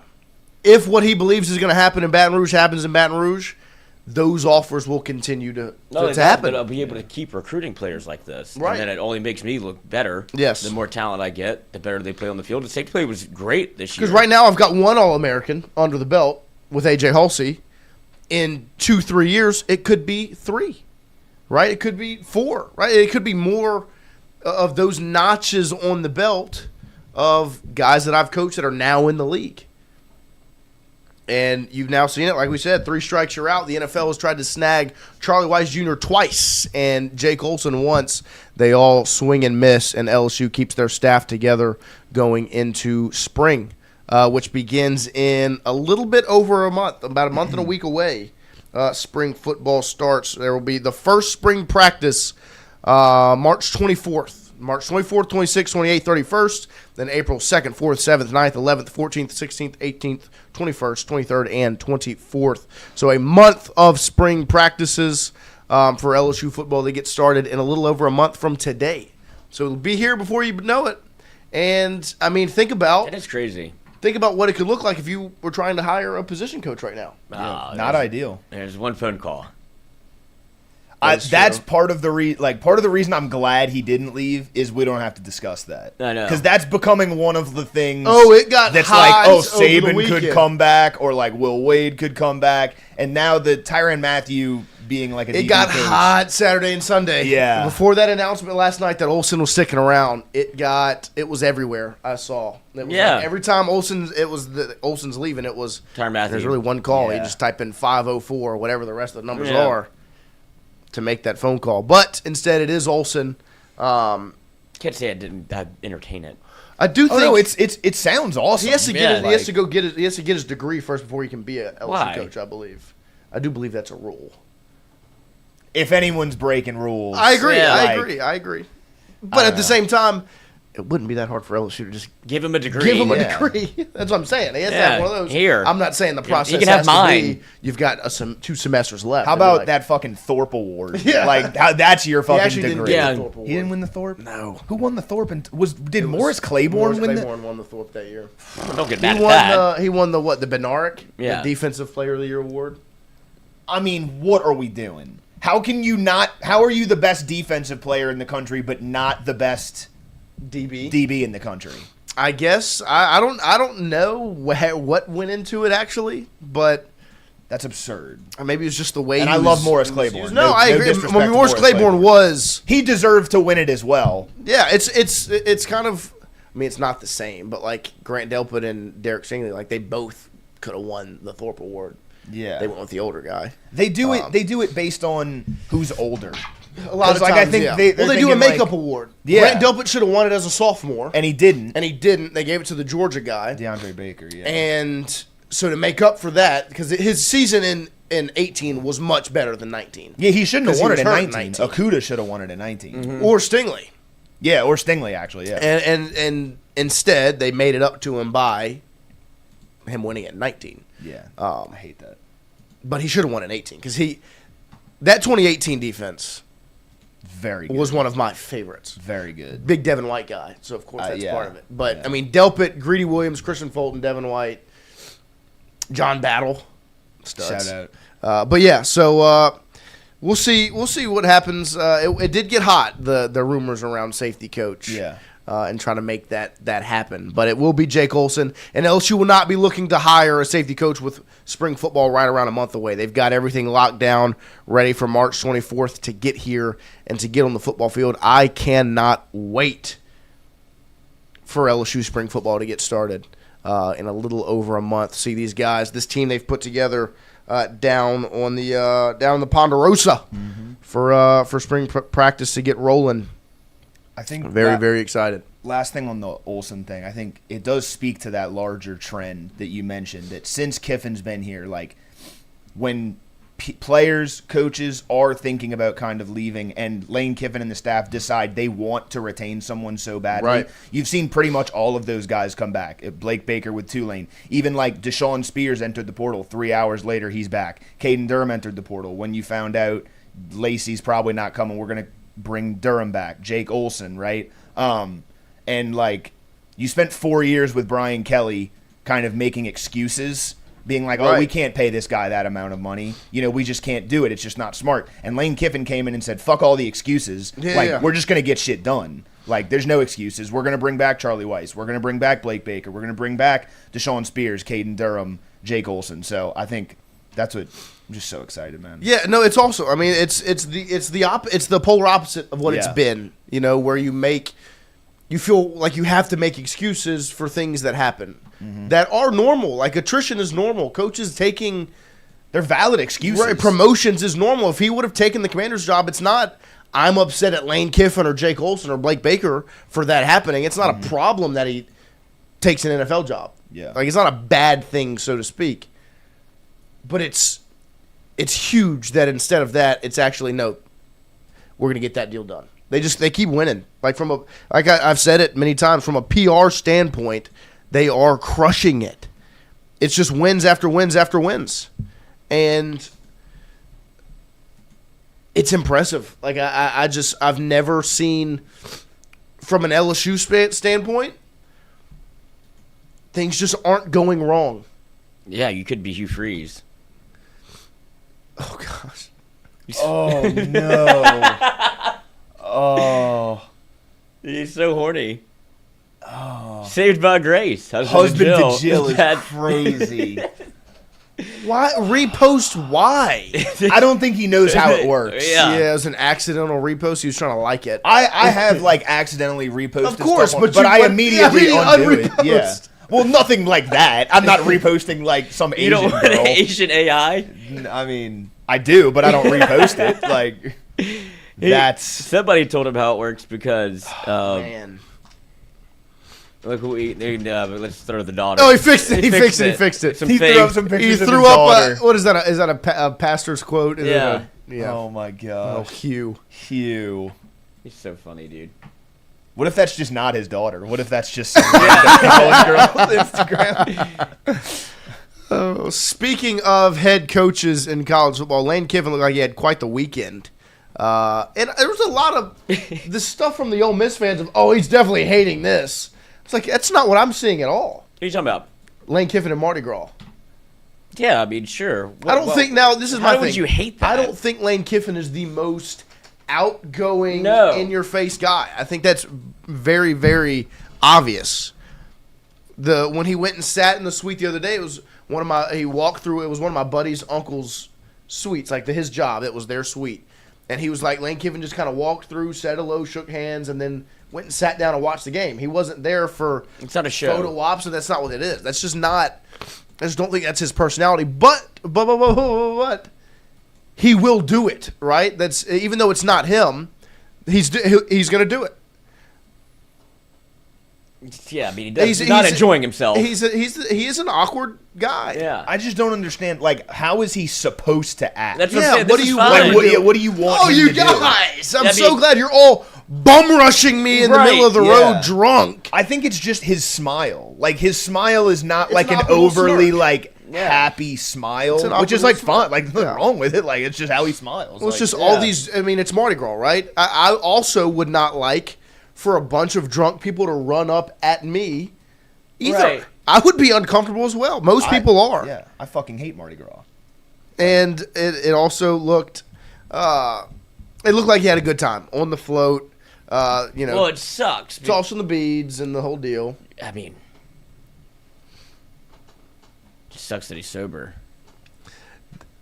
I will say, because that would definitely be more fun. Well, I mean, that's kind of the point of it. That's kind of the point of it. Like, yeah, I've been on a float. Mm-hmm. It wasn't not fun. Right. But everyone else was having more fun than I was, like when I was on it, because, I mean, I don't drink. So it was like, I mean, I'm enjoying, but, it does get a little old when you're just. Yeah. I guess you're just laughing. Like, look at all these idiots. Right. But then, like I said, once you've seen 250 idiots. And they all want to talk to you. Number 251. Yeah. They're all begging you for the big spear behind you. Like, you're I'm not giving you the fucking spear, dude. Like, put your butthole away. I'm not, you're not getting the... Oh, I can make it in there. But, so... Testament to him. Clearly, he... if he was worried about his sobriety, he wouldn't have done it. But but the thing is, he's doing it. Right? Like, even though he doesn't look that comfortable, maybe a little awkward, he's not sitting at home. Yeah. Yeah. The reason people love Tyler Shuck is he started playing well at the end of the year. He was ripping bags of beads at people at the top of that float when Derek Carr was nowhere to be found during Mardi Gras, right? Did Brian Kelly ever do Mardi Gras? He was not invited. I'd argue it's more impressive that he hates yeah, exactly, because Brian Kelly would have hated that, and that's fine. You don't have to love Mardi Gras, you have to do it. But the fact that you're putting in the effort and going to do it, now I don't think Lane Kiffin actually hates it, right? But like that point that it's mostly Ole Miss fans are making, it's stupid. Yeah, the fact that he's giving an effort and like trying to assimilate himself, even if he does hate it, is even more impressive from an LSU standpoint, right? And I agree. He stayed the entire time. He didn't leave. Like he made it to the dome. That's what I'm saying. He could have left at any point. Right. He could have been there for 30 minutes, showed his face, thrown a couple beads, and left. Yeah. He didn't. He stayed the entire parade, made it into the dome. Like he was clearly having a good time. Yeah, and then immediately pulls out the Odell fit. Like he gets it. Yes, exactly. Like great jersey pull. Yeah. No, I mean that's how you win everybody over. It doesn't have to look overly exciting. You don't need to look like Coach O doing it. Right, like that. You're not gonna be. That's okay. Yeah. That's Coach O. Wild. Right, Coach O would be unbelievable. Coach O would not have been sober. A different trip. Yeah. But he did it, and I think you hit the nail on the head, Wyatt. I mean, that's the win, right? That he's there. He did it. He was on the float made it through the whole entire parade, took the picture, signed the autographs, the whole thing. He could have stayed in the float and just done that. But he's signing autographs. He's taking photographs. He's, it was. He did. I saw Will HOMERS in Louisiana Loaded did a little video with him. Will was the more awkward one in that video. Yeah. Like Lane was the one that was kind of like. Just hanging out. Yeah, I'm like, I'm gonna make this video good because, no offense to Will, it's not a diss, but like, it was definitely on the spot. That's a hard thing to do. I'd be stumbling like a fucking. Like it's a hard thing to do to be like, Coach, it's a hard thing. Like that's my, and I thought Will did a good job, but Lane Kiffin was the less awkward person in that video. So it looked like a good time for Lane, Cookie, the family. Now it looks like they're at the beach, living it up, which is good. A well-deserved break for the start to Lane Kiffin's tenure at LSU. So look, we're going to take one more quick break. We're going to run these ads as we've rolled halfway through hour number 2 and come back after the break and close out Tingle & Co. right after this.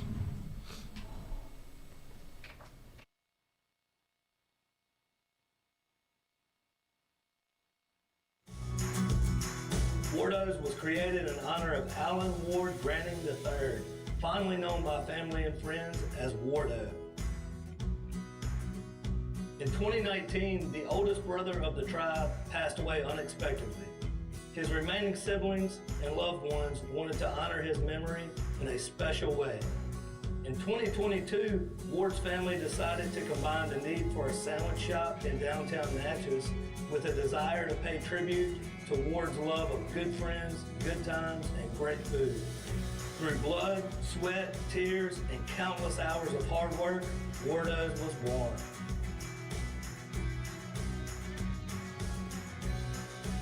So go visit Wardo's today at 309 North Broadway Street in Natchez, where the po' boys are so good, you'll swear you're in Cajun country. Hey, Miss Lou, come visit us, Tom and Wright Granding at Go Martin on the Go Deli. Go Mart has clean restrooms, community coffee, an awesome beer cave, and a great selection of anything you may need. Located at the corner of Highland Boulevard and Highway 61 South in Natchez. Also stop by Wardo's Po' Boys at 309 North Broadway on the beautiful Natchez Bluff, where everyone is family.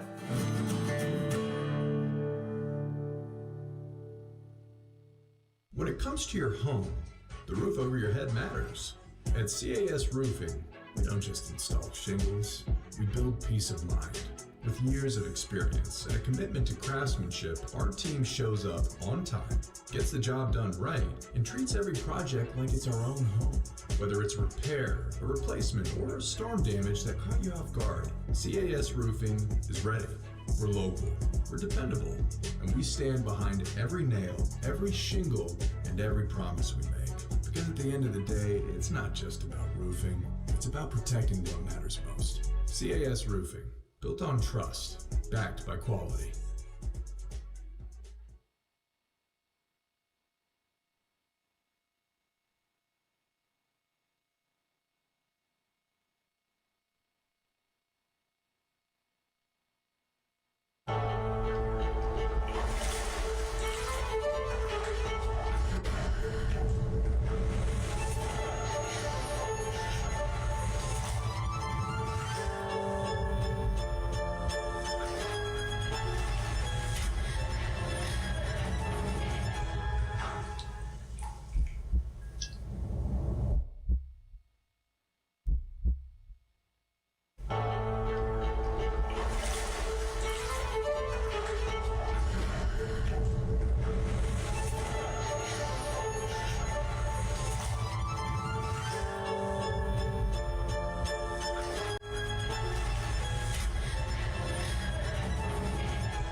All right, welcome back here on this Tuesday morning as we close it out.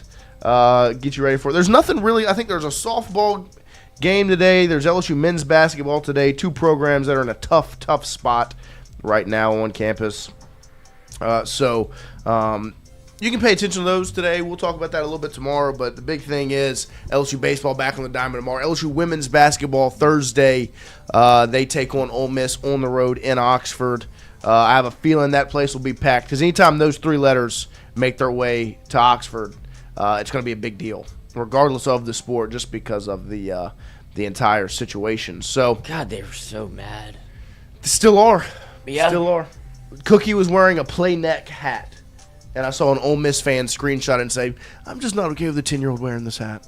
Well, you're a pussy. This so. actually, and this also actually has literally nothing to do with you, so you can move on and do something else with your life. But it was for quite a stretch there where it's like, if they saw anything that Lane Kiffin posted, it was just Attack. have to say something. Gotta attack it. Yeah. Go right at it. But I don't know if did you see this Tony Vitello quote?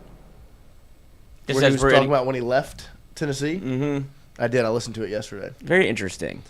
I don't know what he said. It was a very interesting decision for him to address it in the manner in which he did. Yes. Seems like he's not quite over. Yeah. Or he doesn't want to be where he is. Or he regrets his decision. That was my takeaway. Did he ask the media members what they thought about it? He asked them. I'll play it. Yeah, it was like, when did you find out? It's like 2 minutes. Yeah, I saw, I didn't watch it, but I saw it pop up on Twitter. It was very awkward. Yeah. Well, like Jay or like Lane said, just appreciate the good times when you're in them. Right now, LSU's in some good times. Because if you're Tennessee and you see this, you're like, buddy, why'd you leave? Yeah. Because they love him. And they're all. That's their Lane Kiffin. Ole Miss, yeah. You know? Because they were all in the comments of this video. Oh, it's only Tennessee. Of course. The Giants don't. No, they don't even know that this is happening. Not worried about this. Because that's the other thing. Is like, why would he go there where they don't care about baseball at all? Right. But I guess he can try to make them care. But that's just Tennessee fans like LARPing for him again. And it's like, he's not coming back. No, he's not. But they love him. They're like, anytime, anything you. It's the opposite of Lane Kiffin for Ole Miss. He might come back though. Yeah. I wouldn't be surprised. When did you first think I was taking this job? Do you remember that far back? Yeah, it was about 4 days before it actually happened, 5 days before. Yeah, that's funny you say that because that was not reality, at all. I don't know if Buster would feel the same way, but that wasn't the case. Somebody decides they think they got the information. The final blow was about 4 days later. And the thing I'm just kind of having a conversation, therapy, if you will, from walking out of there, but I needed confirmation from the coaches that I worked with that helped boost my status, that they were okay with what was going to go on and they were going to be okay with their jobs. That staff had always been built as like next man up, and all of a sudden that was being threatened. So it was kind of hard to do something for yourself when your teammates get left behind. But yeah, it was not 4 days for what it's worth. That was not the case at all. If you would have seen me in my condo, you would have agreed. So, but anyway. Why do you ask? Because somebody tweeted it out. I don't know who told them. I wish I did. And, it might have changed the course of history if I would have known who did, to be honest with you. But it just bothers me because, I don't know. You see people angry on this. I hate to get philosophical, but you see people angry on the streets for a lot of times stuff that's not even true. People arguing and you don't know what reality is. So, but that was... I did, shrink-wise, I did a really damn good job at keeping that away from our team, our recruiting, and it was not a distraction. And then all of a sudden, in the middle of practice, I see our first and third base coach freaking out. And they freaked out on me, too. And it's for no reason, because at that point, nothing was going to happen. But somebody decided that it was going to happen, and then the whole world started spinning real quick, and I had to address the team, and people said either that or me leaving was a distraction. Those guys are SEC athletes. They ain't distracted by me. We dealt with years where they thought we might take a job, or we were offered a job, or there was jobs open. I meet with guys in the office. They're like, Coach, we don't care. The guys care about the guys when the season's going on, and hopefully they love their coaches, but that thing was never a distraction. They got talent, and they got good kids, so they're going to be just fine. But yeah, that was not a fun Saturday, and then it kind of affected how the next few days went. But ultimately, sorry to rain on your parade. Great organization, great people to work with, and a great challenge. So didn't say no.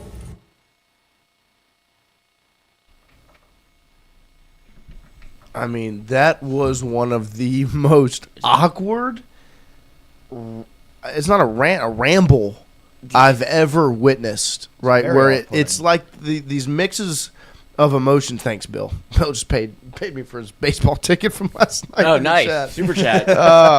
It was just this ramble of these emotions of like regret and like insecurity, where it's like he had to build himself up for a second. Like, I actually handled that extremely well, compared to what some believe. If you would have seen me in my condo. He definitely hates this woman. Yeah. I mean, he's just looking right at her. It's like, you did this? And so it was just. It would change the course of history. What does that mean? You think you're not a king.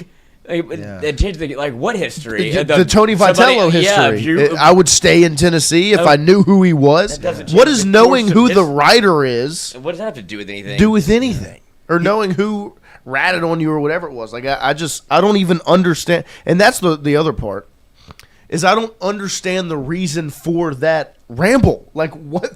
There was no reason to do it. At no point. Besides make San Francisco fans and the media less excited for your tenure, like more ready to get you out of there. Maybe that's his goal, for them to get him out of there so he can get back to Tennessee.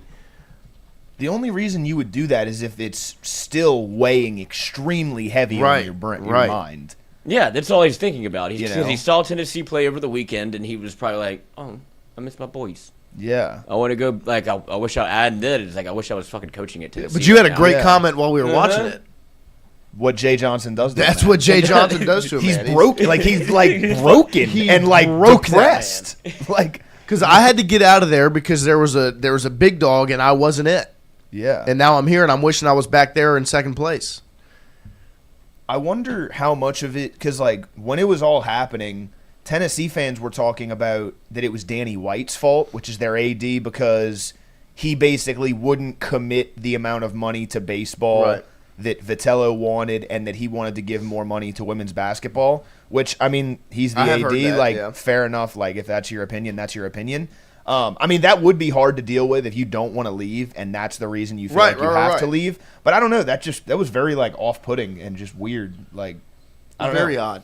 It was unnecessary. There are a lot of similarities to, the Lane Kiffin thing, I guess, because I think both of them clearly loved the last place they were at and the players there and care a great deal about them, but a better opportunity came along, and I don't know, it seems like Vitello is maybe regretting his decision a little bit. Yeah, I don't think Lane is in that ballpark of the regret. No, of course not. I think he's no, this is good for me. I don't think he wanted to leave. It's similar situations of the leaving a place you cared about. Yeah, and having... But one man regrets it, one man is glad to get it. Right. But these comments are exactly what you stop talking about Tennessee, dude. Yeah, and then of course here's the Vols, 4-2-3 Vol. He left the mecca of college baseball to go to a mid-tier organization. The mecca that has CWS appearances on a billboard. Mm-hmm. With how many rings? They won one. I think it's funny to think about what's the rest of that clip? Did someone else go, Tony, who's your starting third baseman next week? Right. What are we thinking, Rafi at first, or what's going on? It really ruins the press conference. Yeah, we're here to talk about spring training and the season that's right around the corner. Yeah. And we're not talking about that. Yeah. I didn't really hear, what the opening question was, but it sounded like he kind of started that entire it didn't sound like someone asked him about it, and he went on that rant. That was very weird. I mean, calling Tennessee the mecca of college baseball It's crazy. Well, I mean, is like calling during Alabama's tenure running college football being like, name any other Clemson. school. Yeah, Clemson was the mecca of college football. Actually, no, it was Alabama. Just like, I mean, if Tennessee's the mecca of college baseball, What's LSU? what's LSU? Because I'm pretty sure you look up at that Intimidator and it's 8 national championships. And they're not all. They're also there were 6, and now there's 8. So it's not like you're living under the guise of like, look at what they did in the 90s. Yeah, it's not like they've been recently bettered. Like we've got 2 in the last 3. Right. And there's 3 different guys that have won them here. Right. Yeah. That's program. That's the mecca. Like there's no. Yeah, I mean, I don't about think. it. Yeah, they're just so insane. That's unbelievable. Not even a good enough comment to even like acknowledge. Like you're just dumb. Yeah, I mean, like they've beaten LSU when they beat LSU in the SEC championship game in 24. Mm-hmm. They won the Natty. They swept us that And they year, won the too. Natty, Yeah. right? They swept us. And Fair then enough. they beat us in 21. 22, they beat us in the SEC tournament. In the SEC That tournament. was the number 1 team in the country. Right. And they yeah, lost. And they lost. Yeah, and they to lost. Notre Dame. And then in 21, Manery's last year beat us in the season and in the Super Supers. Regional. Yeah. But And they lost again. they lost to LSU in the I think- season in 23, in the CWS in 23, and then they lost to LSU in the season last year and didn't even make it Yeah. to Omaha. So It'd be very funny to see, like, what happens if Elander, who's Tennessee's new head coach, has, like, a really great season.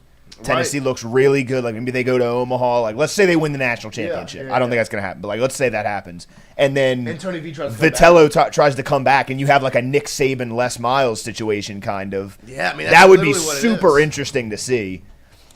Because Arkansas fans have also pinpointed Vitello as the guy who's going to take over after He was at Dave Van Arkansas Horn. before Right. Tennessee. Yeah, he was the assistant. Yeah. And he loves Arkansas. He Yeah, does. yeah. And he loves Dave Van Horn. He does. That could be the point. So that's going to be a very That would be the interesting. fun. That would be the funnier thing. If And Tennessee would crumble. yeah, Yes. if Tennessee like wasn't good. That would be Well, it and would, then it would feel a little he wants bit, to go back to college ball, Yes. It would feel a and he's little like bit, still picks Arkansas. It would feel I would a little love bit that. like Nick.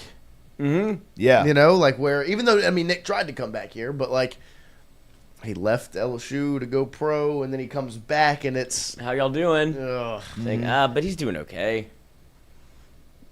Like, yeah, really, if Fletcher's would have been awful. But then you're going to Finally. see truly how good of a job Vitello did at Tennessee, because can they sustain Right. or at least have some level of success and not go back to what they were before him? Yeah. You know, even No, after 100%. I mean, it's going to be a testament to it this season. I mean, they had a good start. I mean, they swept Nichols, right? So there you go. They're sitting at 3-0. You should sweep Nichols. Yeah, LSU will face Nichols tomorrow In their night. brand new ballpark. Oh, yeah. They still don't have the same capacity as LSU. Nope. Yeah, they newly renovated the house that Tony built. The house that Tony built. Tony! Yeah, the house that Tony built. I would love it if he went to Arkansas, because It was that's it was a 3-year deal in San Fran. yeah. But I mean, if they fire, I don't know how all the No, I'm just saying, like, even Yeah. if they don't fire him, I mean, He could leave after 3 years. Give DVH 3 more years in Yeah. Fayetteville. I don't think you've seen the last of Tony Vitello in college baseball. I don't think so for either. sure. Whether it's But- at Tennessee or somewhere else. LSU's got their guy, and he's better regardless of where Tony is. So You never know. Maybe Jay needs a recruiting coordinator. A couple years down the line. you want to come when Josh Jordan takes a head coaching job one day? No, Tony V can no, come back and be third base coach for Jay. Staying. They're all staying. They're staying forever. I am Never impressed. That change. it's similar to like the Jake Olsen comment where it's like, Yeah. I'm actually They're really still like here. this. Yeah. you know, Another reporter that got yeah. it wrong, apparently, allegedly. Yeah, they're all like, he's going to Duke. Like, no, I'm not. He's actually at third base right now. Yeah. Swinging that arm, man. That shoulder is loose. Especially when York's rounding That's that about to back. say. He said, "You're going home, big That guy." shoulder Send is it. ready. Brandon Reese Vandy is more of a powerhouse baseball program in Tennessee. 100%. What is Shia LaBeouf doing in Historically, New yeah. Orleans? He went to Mardi Gras and got some battery charges. What does that mean? Got arrested. I thought you meant like actual battery charges. No. Like Duracell? Yeah, I was like, why would he do that? You get charged with battery. Him and the Energizer Bunny got were a little fucking... little bit of a fight. But yeah, no, Yeah, Brandon crazy. Reese, you're I thought he was doing 1,000% better. correct. The Hollywood Reporter, Shia LaBeouf, Mardi Gras bar crawl. He's terrorizing the city. Wow. Even Steven. How about that? I like Holes. Transformers. Yeah, Megan Fox. Yeah. Disturbia. Great movie. Yeah, Disturbia. Disturbia. Speaking of that, let's go 13 Yeah, 13. let's do it. Jonathan said Shia LaBeouf was a bad actor the other day. I don't know if he's a good Did you actor. never I don't see know how it? to Did feel you? about Do you that. remember seeing him on like the script reads they did on Zoom during COVID? Oh, there was one. I'll have to show it to you. There was one. I know he watched all of his movies in one day. He was hilarious. Shia LaBeouf did? Yeah, on That's pretty acid. cool. Oh, I respect that. Yeah, Yeah. I like that. That'd be weird. I mean... Like they got all these famous actors and actresses to do like script reads on Zoom of like a movie. Hey, you guys. You had shirts on when you came in here. Yeah, but something happened to him. Well, come on, Spicoli. Why don't you just put your shirt back on? Just come on. Just come on. Just come on. You see the sign? Can you just come on? Are you just come? Is this the script? Can you just come on? I think it's a script. I think he's acting. He's a great actor. He is. Fair enough. Shout out Alchemist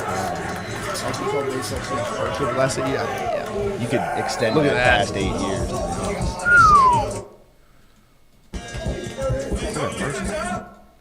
Who is 99? Did you see that guy? Yeah, it was a big man.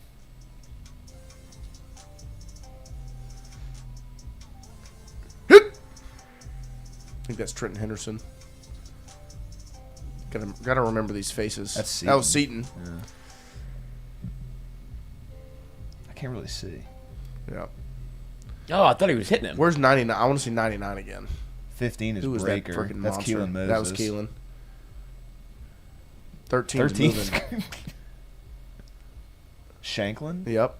There's 99. 99's a monster. Is that Schoen? No, Schoen's No, 95. is it Stephilian Green from It might Clemson? be, yeah. Oh, the roster's probably not even up. With Oh, we back numbers, to huh? gold jerseys for quarterbacks? I don't know. It looked like it. Because O was gold jerseys Yeah. for quarterbacks, and Kelly went to the red. I hate that. And it looks like we might be back to gold. Gold's cooler. Yeah. Yeah, gold is awesome. I want to get hit with the stick. Is that what he was doing? Do you see that? Yeah. Hit me. I think he's just he's hyping him hitting up. him. He's Yeah, just I hitting don't think the, he's hitting the him. bike. Like, come on! Oh, I thought he was ripping. He's just whacking his I shit thought with he a gets, fucking yeah, like a broom. little John Wick or the accountant. Oh The my accountant, gosh. yeah. We need to do a Tingle and Co. gym session. Dude. We all go to the gym. F45. Shout out. LSU. Let's see if they have LSU's football roster. They don't. I just checked. Dang it. Who was 99? I need to know. Looked like a monster. Oh, Mr. Let's see. Skeens. Ah, Skeens. It's Paul's. Paul George. Paul Molitor. I don't know the And last Paul Howard? Paul Howard or one. Paul Little. Paulie G. Paulie G. Paul Gervais. It could be Paulie G. It actually might be Paulie G. What else would it be? Because I don't know. Why not, I don't know G? a Paul Howard or a Paul well, Little. G could be like Georgetown grapefruit golf. Or it could be Paulie G. It could be Paulie G, I guess. Oh, the No. Cactus League, the Grapefruit League, Little the League. American What are these? League, and the Little League. What's the grapefruit league? It's baseball. like spring ball. Yeah. Oh, nice. What was the other one? Cactus, all the way to the top left. Oh, nice. The Cactus League. Paul. Oh. Okay, timeout. Those are leagues, though. Yeah. That's crazy. Let's reset here. Yeah, we need to call. Okay. George Coffee, Washington, Paul Coffee. Georgetown. George.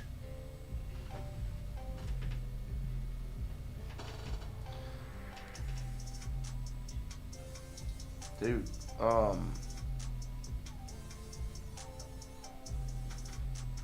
Paul Coffey says Glimmer for that. So That's Paul what I was. George, Yeah. Okay. Paul Skeens. Yeah. So now we've got our Pauls. Okay. Okay. Reset. Judo, rugby, fencing, Golf. and golf. Was it like Olympics or something? Yeah, I would assume. What up? I don't know what else this could be. Oh, cactus, grapefruit, little, and G.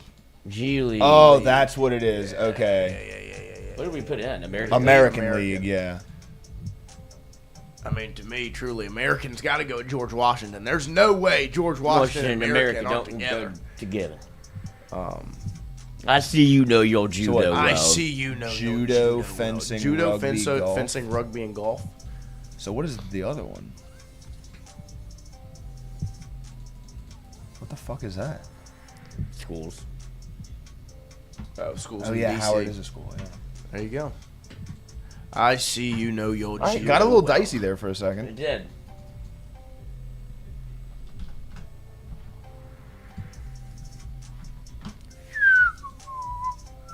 It did. I got nervous. Because once the balls didn't hit, I was like, I don't know what these are going to be. Yeah. Well, I thought the leagues were a slam dunk. Yeah. So LSU in the rankings, they're number 1 in perfect game, number 1 in the NCBWA, number 2 in D1 baseball and Baseball America. I'm tired of D1 baseball. Look at that. Oh, it's Drew Barrymore. Drew Barrymore and Jack Bauer. Kiefer Sutherland. Yeah. I thought the same thing. Drew Barrymore is Barbara Babcock. You can Barbara on my Jack Bauer. Kiefer. Someone said when I was in New York, there was a lot of Giants fans, and I heard someone say, "You can call me Mario the way I'm manning her ham," and I was like, "That might be the greatest thing I've ever fucking heard." That's in my awesome. life. That's a pretty good one. Yeah. Mario the way I'm manning her ham. A Skeeter so hard they call her Patty Mayonnaise. Have you ever seen Hey Arnold? No. There's a guy named Skeeter and a girl named Patty Mayonnaise. Oh. I'm talking mayo dogs. Yeah, mayo dogs. Had one yesterday. Really? Just No, mayo? no. This is this is the Packers. The Packers drafted Clinton Dix from the Pelicans. Shout out. Huh? Alabama? Yeah. Legendary shootout performance game against Russia. No idea. Yeah, you lost me. Where's Poggi at? I don't think I could name a single Poggi would have gotten this men's so hockey fast. player. Mm-hmm.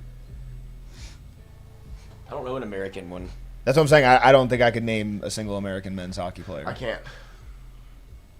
Like, because Ovechkin is not. No, Sidney Crosby. Is he American? I would. Sidney Crosby. It sounds like an American name. I thought he was Canadian. Yeah, he probably is Canadian, actually. I hate hockey. Stupid sport.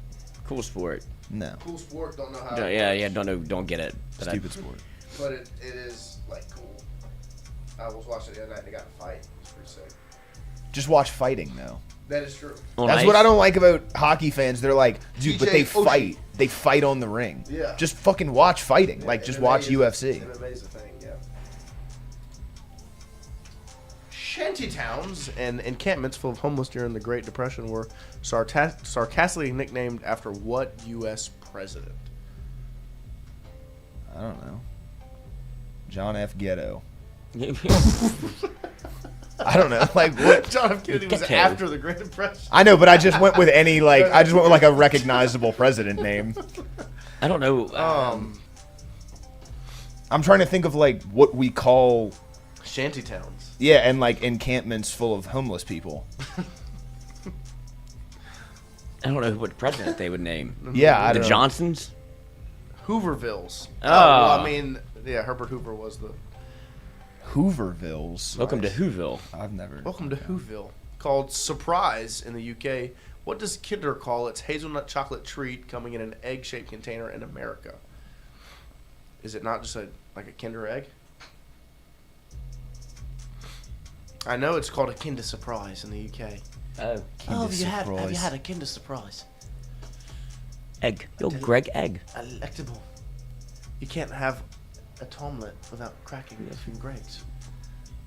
Oh, bollocks, my surprise. Ah, It's melted in the car. A delectable chocolate candy. A chocolate sweet. Sorry. Sweet. You haven't Bueno. touched, A Kinder Bueno. you haven't touched your beans and mash. Your bangers in mash. What are you doing? Oh no. Who typed that in? It was a joy, a Kinder Joy. Kinder Joy, Kinder Bueno. Bueno is its own chocolate thing, I think. Oh, Anonymous A would be, is this not, Pretty Little Liars? Oh, I've never seen it. Nice. This man won the Oscar for Best Actor. Oh, this is Rami. Rami Malek, yeah. He was a celebrity mashup the other day. Mm-hmm. It was. No. E.K. L-E-K. Merzik. This actually got Billboard hits included Candy in 1999 and I Want to Be With You in 2000. I want to be with you. I want to be with you. I was trying to think of it. I don't know this. I don't know this singer. Is that a song? I guess. I don't know. I feel like there's probably a lot of songs that are titled "I Want to Be With You." Yeah. Ted. Ted.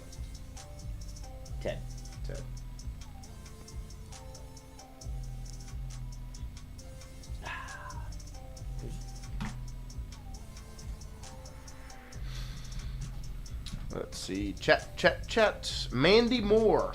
Ah, Entourage. That's true. It's funny how his brain associates certain things. Mm-hmm. What do you think of when you think of Mandy Moore? I don't know who That's the Mandy only Moore thing I've is. heard of her I don't from know is yeah. Entourage.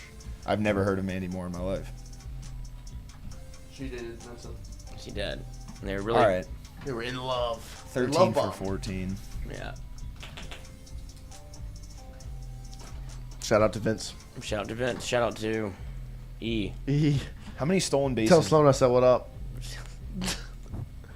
Have you ever seen Entourage? No. Dude. That's you should start today.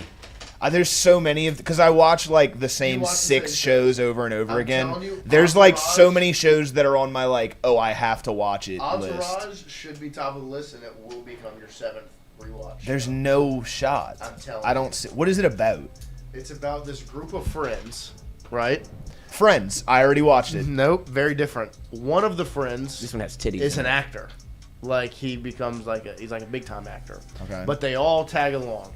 There's E, who was like his manager, basically the responsible friend. There's Johnny, who's his older brother, who tries to be an actor and is like a failure. Well, Well, I mean, kind of.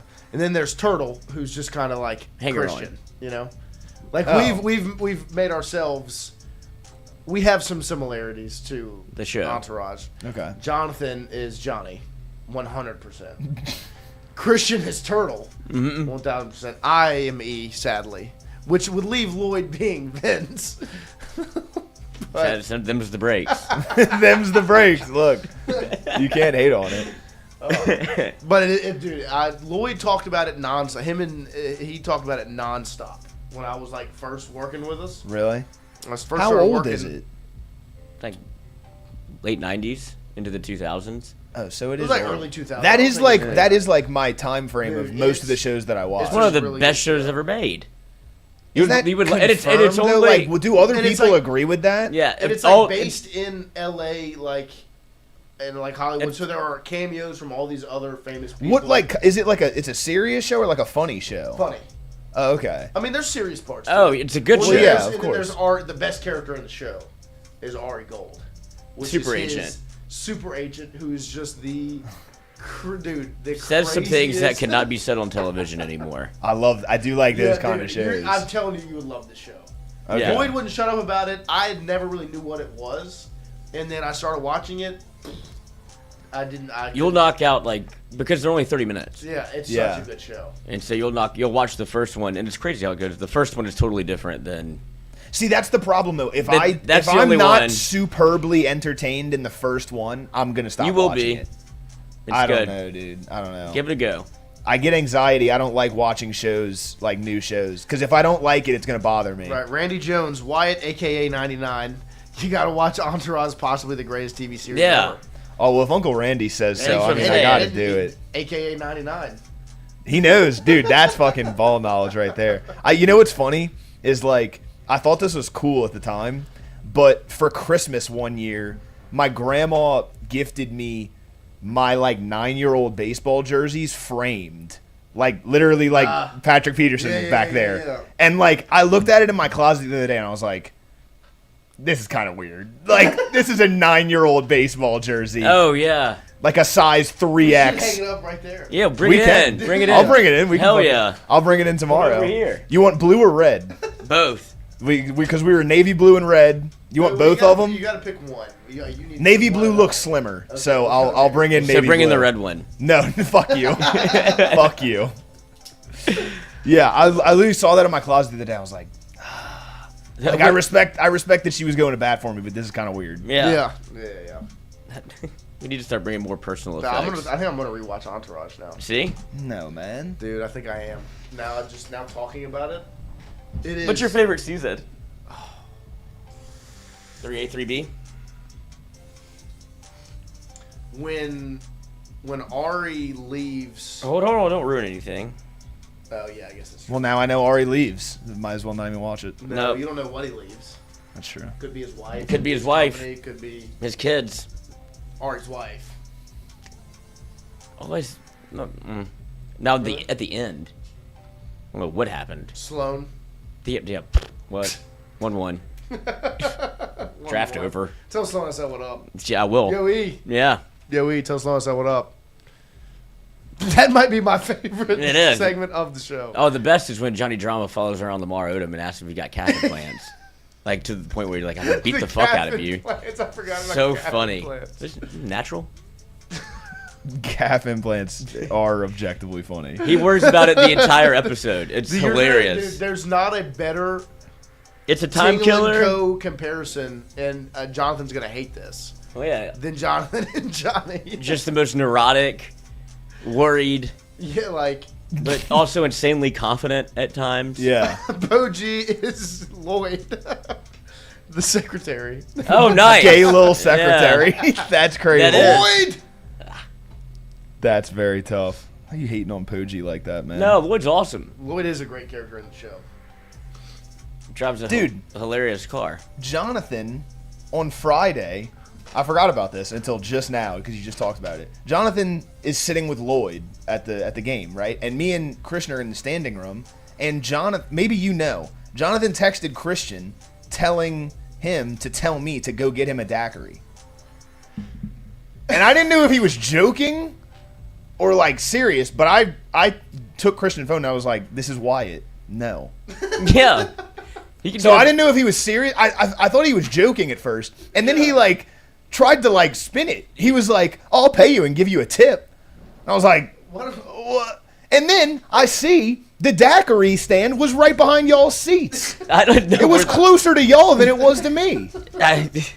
He was telling me about this, and I was just not that.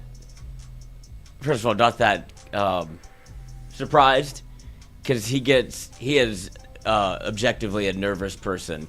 Yeah. And so he was scared to get up, I think, and get lost in the stadium. He hates going to games with me. I think I'm figuring that out. Yeah. He was texting Christian, and it was like he was just very anxious because he was sitting down, and Lloyd was like mingling and like talking. He was like, "If Lloyd doesn't come down here right now, I'm coming to stand with y'all." Yeah, that's what he said. He threatened me. Yeah. I put him in his seat. And he's like, "You're just gonna just make me sit here alone?" Yeah. Trying to get Chris Christie some exercise. Oh, that's what it was. I didn't get it. See, I would have done it if I'd have known that's what it was. But I didn't know if he was serious or joking. Yeah, I think he definitely wanted you to. Yeah, if I would have brought him a daiquiri, I don't think he would have refuted it. No. But then I saw like later on, he got the daiquiri was right there, like by y'all seats. Yeah, he was talking about it a lot, and he's like, "I would get him to do it. I think I could get him to do it." I was Christian, like, why don't you just go get one? Christian was like, "Are you going to do it for him?" And I was like, "No." Yeah, no, but I'm watching the game. Not. Like, Case and Evans is on the mound. Right. Like, yeah. What are we doing? But I did end up, because I went to go get my other buddy that was there. And so I put Jonathan in the seat because let's buckle you in. Mm-hmm. You sit here. Yeah. And then I went to go get my buddy Marcus. And then I ran into Hot Rod. Meloso. And so I talked to him for like 10, 12 minutes. Yeah. Talked to Marcus for a little bit, brought him over, and Jonathan was like texting me the entire, like, where are you? What are you doing? What should I do? I was like, watch the fucking game. I do. There's entertainment right in front of you. I do get that though. If I go to the game with someone and I'm like sitting in the seat and you're like out somewhere else, like just talk, like I would be like, dude, what the fuck?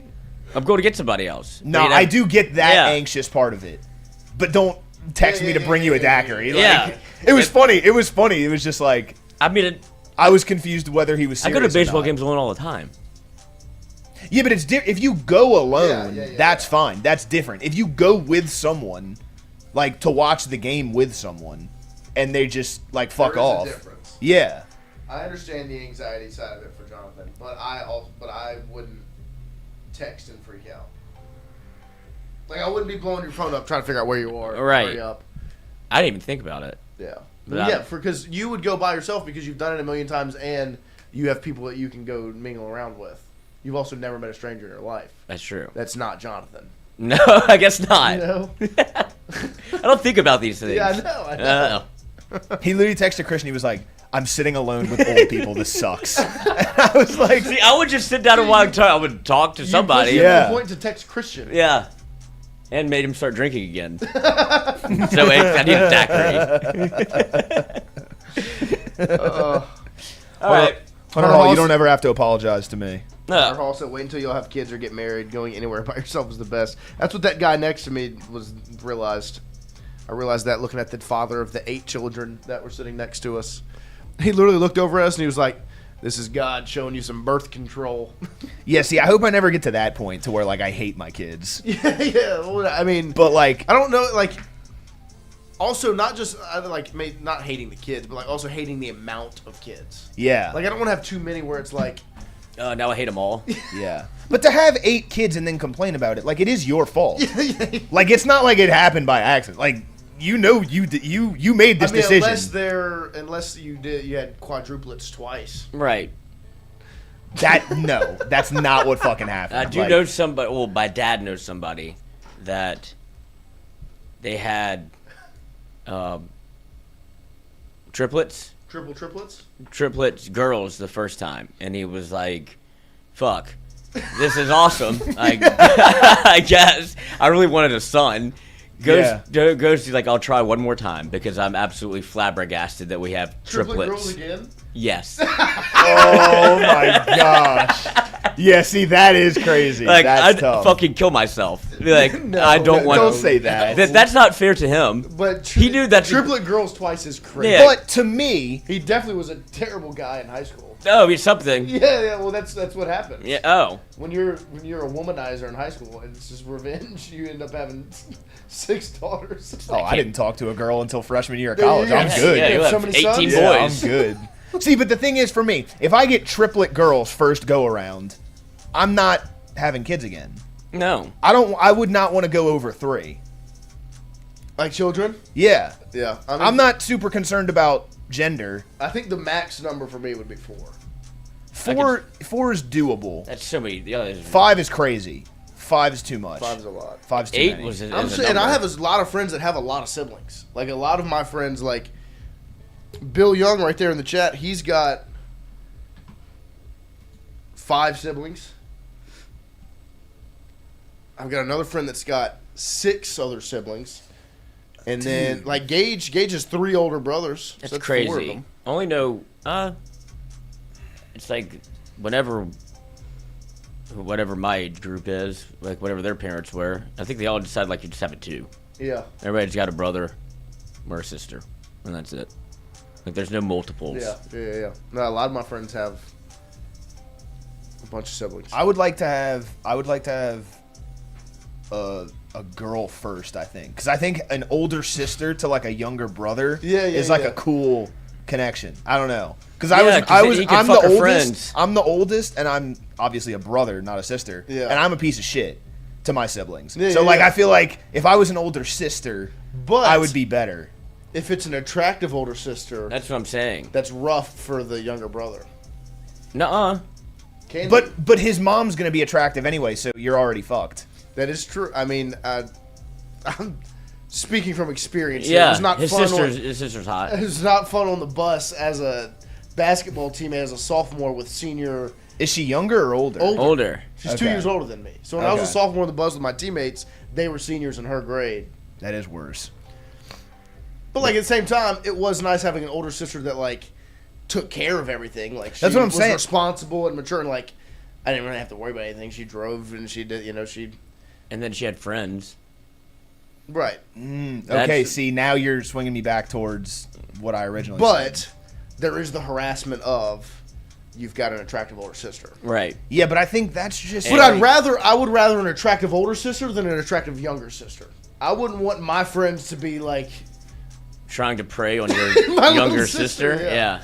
That is also true because, like, if nothing you because if she's not like gonna, dating a yeah. guy and she's like and he's like younger than you and he's like talking and you're like, oh, that's kind of fucked. Like now this younger child has dominance over me. Yeah, like that is kind of fucked. Yeah, I do see that. It was funny. It was funny. We were at Gabe's one night, and Christian was there, and it was just Gabe's sister's 18th birthday. So the banner was still on the table, and so Christian walks up and goes, "Who's Lucy that just turned 18?" And we all like look at it. We're like, Gabe, you want to tell him? And Christian's like, oh no. Well, then like 10 minutes later, she walks up. Christian goes full. Whoom, crimson, like so red, so fast. It was so funny. He was just cooked right away. Yeah. Not even like anything. Like it was just like literally the fact that he had just said it. It was that like, she's who's here. the new 18-year-old? Yeah. Oh. There she is. And there's her big brother. Yeah. Because there's a way to say it that's like, oh, who's Lucy? She just turned 18. who just turned- Happy birthday. But I know that's not how Christian said it. Christian said, newly 18? Yeah. Where's she at? Like, Yeah. I know Christian. Target acquired. Yeah, I was like, exactly. okay. I was Like, like, Gabe, get him. You have to like go get him. Christian's an idiot, man. Christian is an idiot. But Are so harmless. he is harmless. That is true. Unless you're a king cake baby. Oh yeah. I told White That somehow the other seems day. illegal. It does. Because I'm pretty sure the king cake baby is supposed to be like A Jesus baby. Christ. Yeah. or Like, what- I'm pretty sure it's Oh, supposed gosh. to resemble like Jesus. Yeah, no, I mean that was quite the scene when he did that, man. I was like, oh god. The thing is, I've been there. Because, like, I'm a very out-of-pocket person. Right, so, right. like, around girls, there's one of two things. I'm either going to shut down and not say a fucking word, or I'm going to go Or- so overly the top and scare everyone. Yeah. Like remember the guy when we went to the basketball game, that guy that was sitting behind us? Yeah. I couldn't handle sitting next to women. Right. Well, then he was real obnoxious with his friends. Right. Then the girls got there, and they like stayed. And Buddy, did he not have any confidence anymore after that? He like just totally shut. I was like, thank God, because he was the worst. Damn. And then he left, and then I felt like I could actually hear myself think. Yeah, again. it was. I got really. That? Was that the Mizzou game? Yeah, the Yeah, guy you were sitting behind there. us. Oh, I don't remember that, There was really. an obnoxious. I don't guy remember sitting there behind being us. girls sitting around us. There was one girl sitting with them. I think it was 2 or 3 guys and a girl sitting together behind us. But there was just one guy that was beyond obnoxious. It was awful. So loud. I don't remember that, really. He was closer to me. He was on my side. He's behind me. Okay, right yeah. behind me. Really right behind me. Yeah, I don't remember that at all. Gage said, "What about having a younger, more athletic, better-looking brother?" No, that's cool. That's fine. Yeah. Right, Oh, well, I guess, He's like... trying to diss me. Oh, yeah, that is... It does. I will. My say, brother is more, like...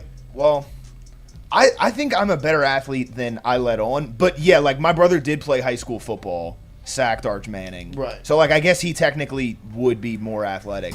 But I don't really think about that. I don't Well, see, mind that. that's the part where like I wanted Max to be Yeah. better than me because he had. See, I don't know if I'd say he I want him had to be me. better than me. But like I always knew like it was probably going to happen because like I had to learn basketball. I got to teach him everything like at an earlier age. But then at the same time like it does suck that because now like he's always been small and skinny. And now he's not anymore. Yeah. He's like an athlete, tall and he's ripped and he's Well, got what pissed tattoos, me and off I'm like, was I'm like the big like you're just old now. Just the older brother Yeah. sucks. Yeah. What pissed me off was so my whole family really was like fat when I was like growing up, right? Like my brother, my sister, both my parents, and then my mom and dad always just enabled me. Right. Right? But then my mom called my brother fat when he was like 8. Well, he's skinned down. Like, he's skinny now. Yeah. Why didn't my mom just call me fat and piss me off? You just kept fucking feeding me. Yeah. And now I'm still living with this. Yeah. And my brother's skinny. Yeah. Oh. He's 5'8", but like... How much does he weigh? Not 300. Like... No, Max was his, Yeah, she fat shamed him. Max is Yeah, like I'd literally tell her, like, you should have fat shamed me. You can start and she now. still does it. Like, I'll be like, Mom, I'm cutting. Like, don't buy anything. And she'll be like, oh, I brought him a king cake. Yeah. Ugh. Oh, Wyatt, come on, See, just one piece. That's the thing about Max was like, his junior year of high school, he was like 5'7", 130 pounds. Mm-hmm. Like, and then senior year, he was like, he's 5'9", 160.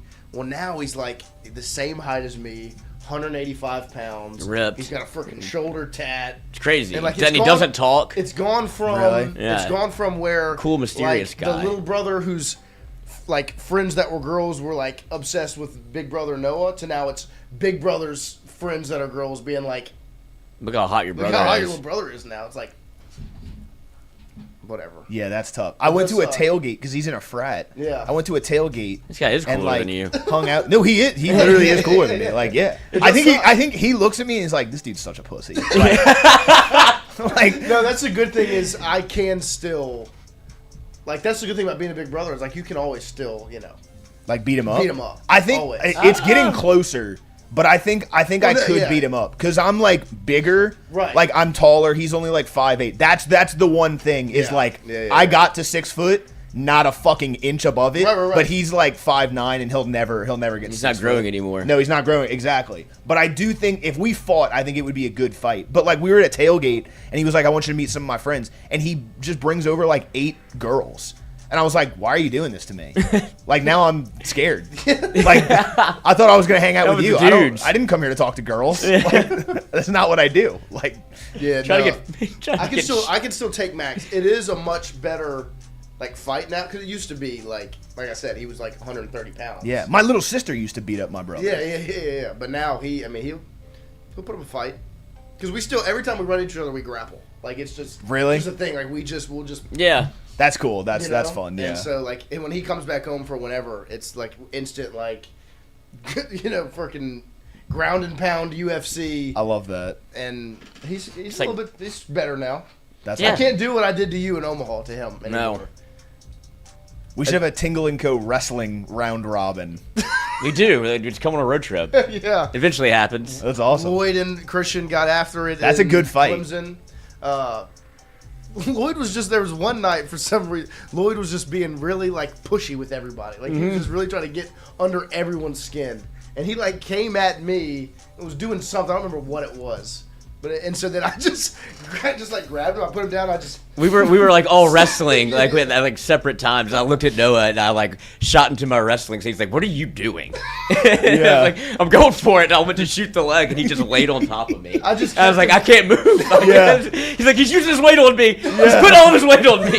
I got tap. It was just because I was fucking with Christian because I was like wiggling around. I could get out of stuff. Lloyd's a little slippery little sucker. Yeah. I couldn't get out. He could have crushed me to death. I see why you mess with Christian though. Christian is fun to mess with because he gets aggravated. Like if I messed with you, you'd be like, it doesn't matter. You can rage bait Christian. Yeah, you can rage bait Christian very easily, and it is objectively fucking hilarious when he gets angry. And then he gets like disappointed in you. And he's just like it doesn't matter. Physically, he can't do anything. And we tried, like Ro literally said on the live stream, the 24-hour, or not the 24-hour, the watch party the other night, he was like, you gotta have alligator skin. And he just didn't understand. Yeah, that's how he'll never have it. Like, just not caring. Right. And he's going to continue to get rage baited by everyone. Right, by everyone, because it's the easiest thing to do. Yeah. It's probably better for the show. It's funny when it happens. All right, I have to go. But yeah, we appreciate y'all. We'll be back tomorrow morning at 8 to 10.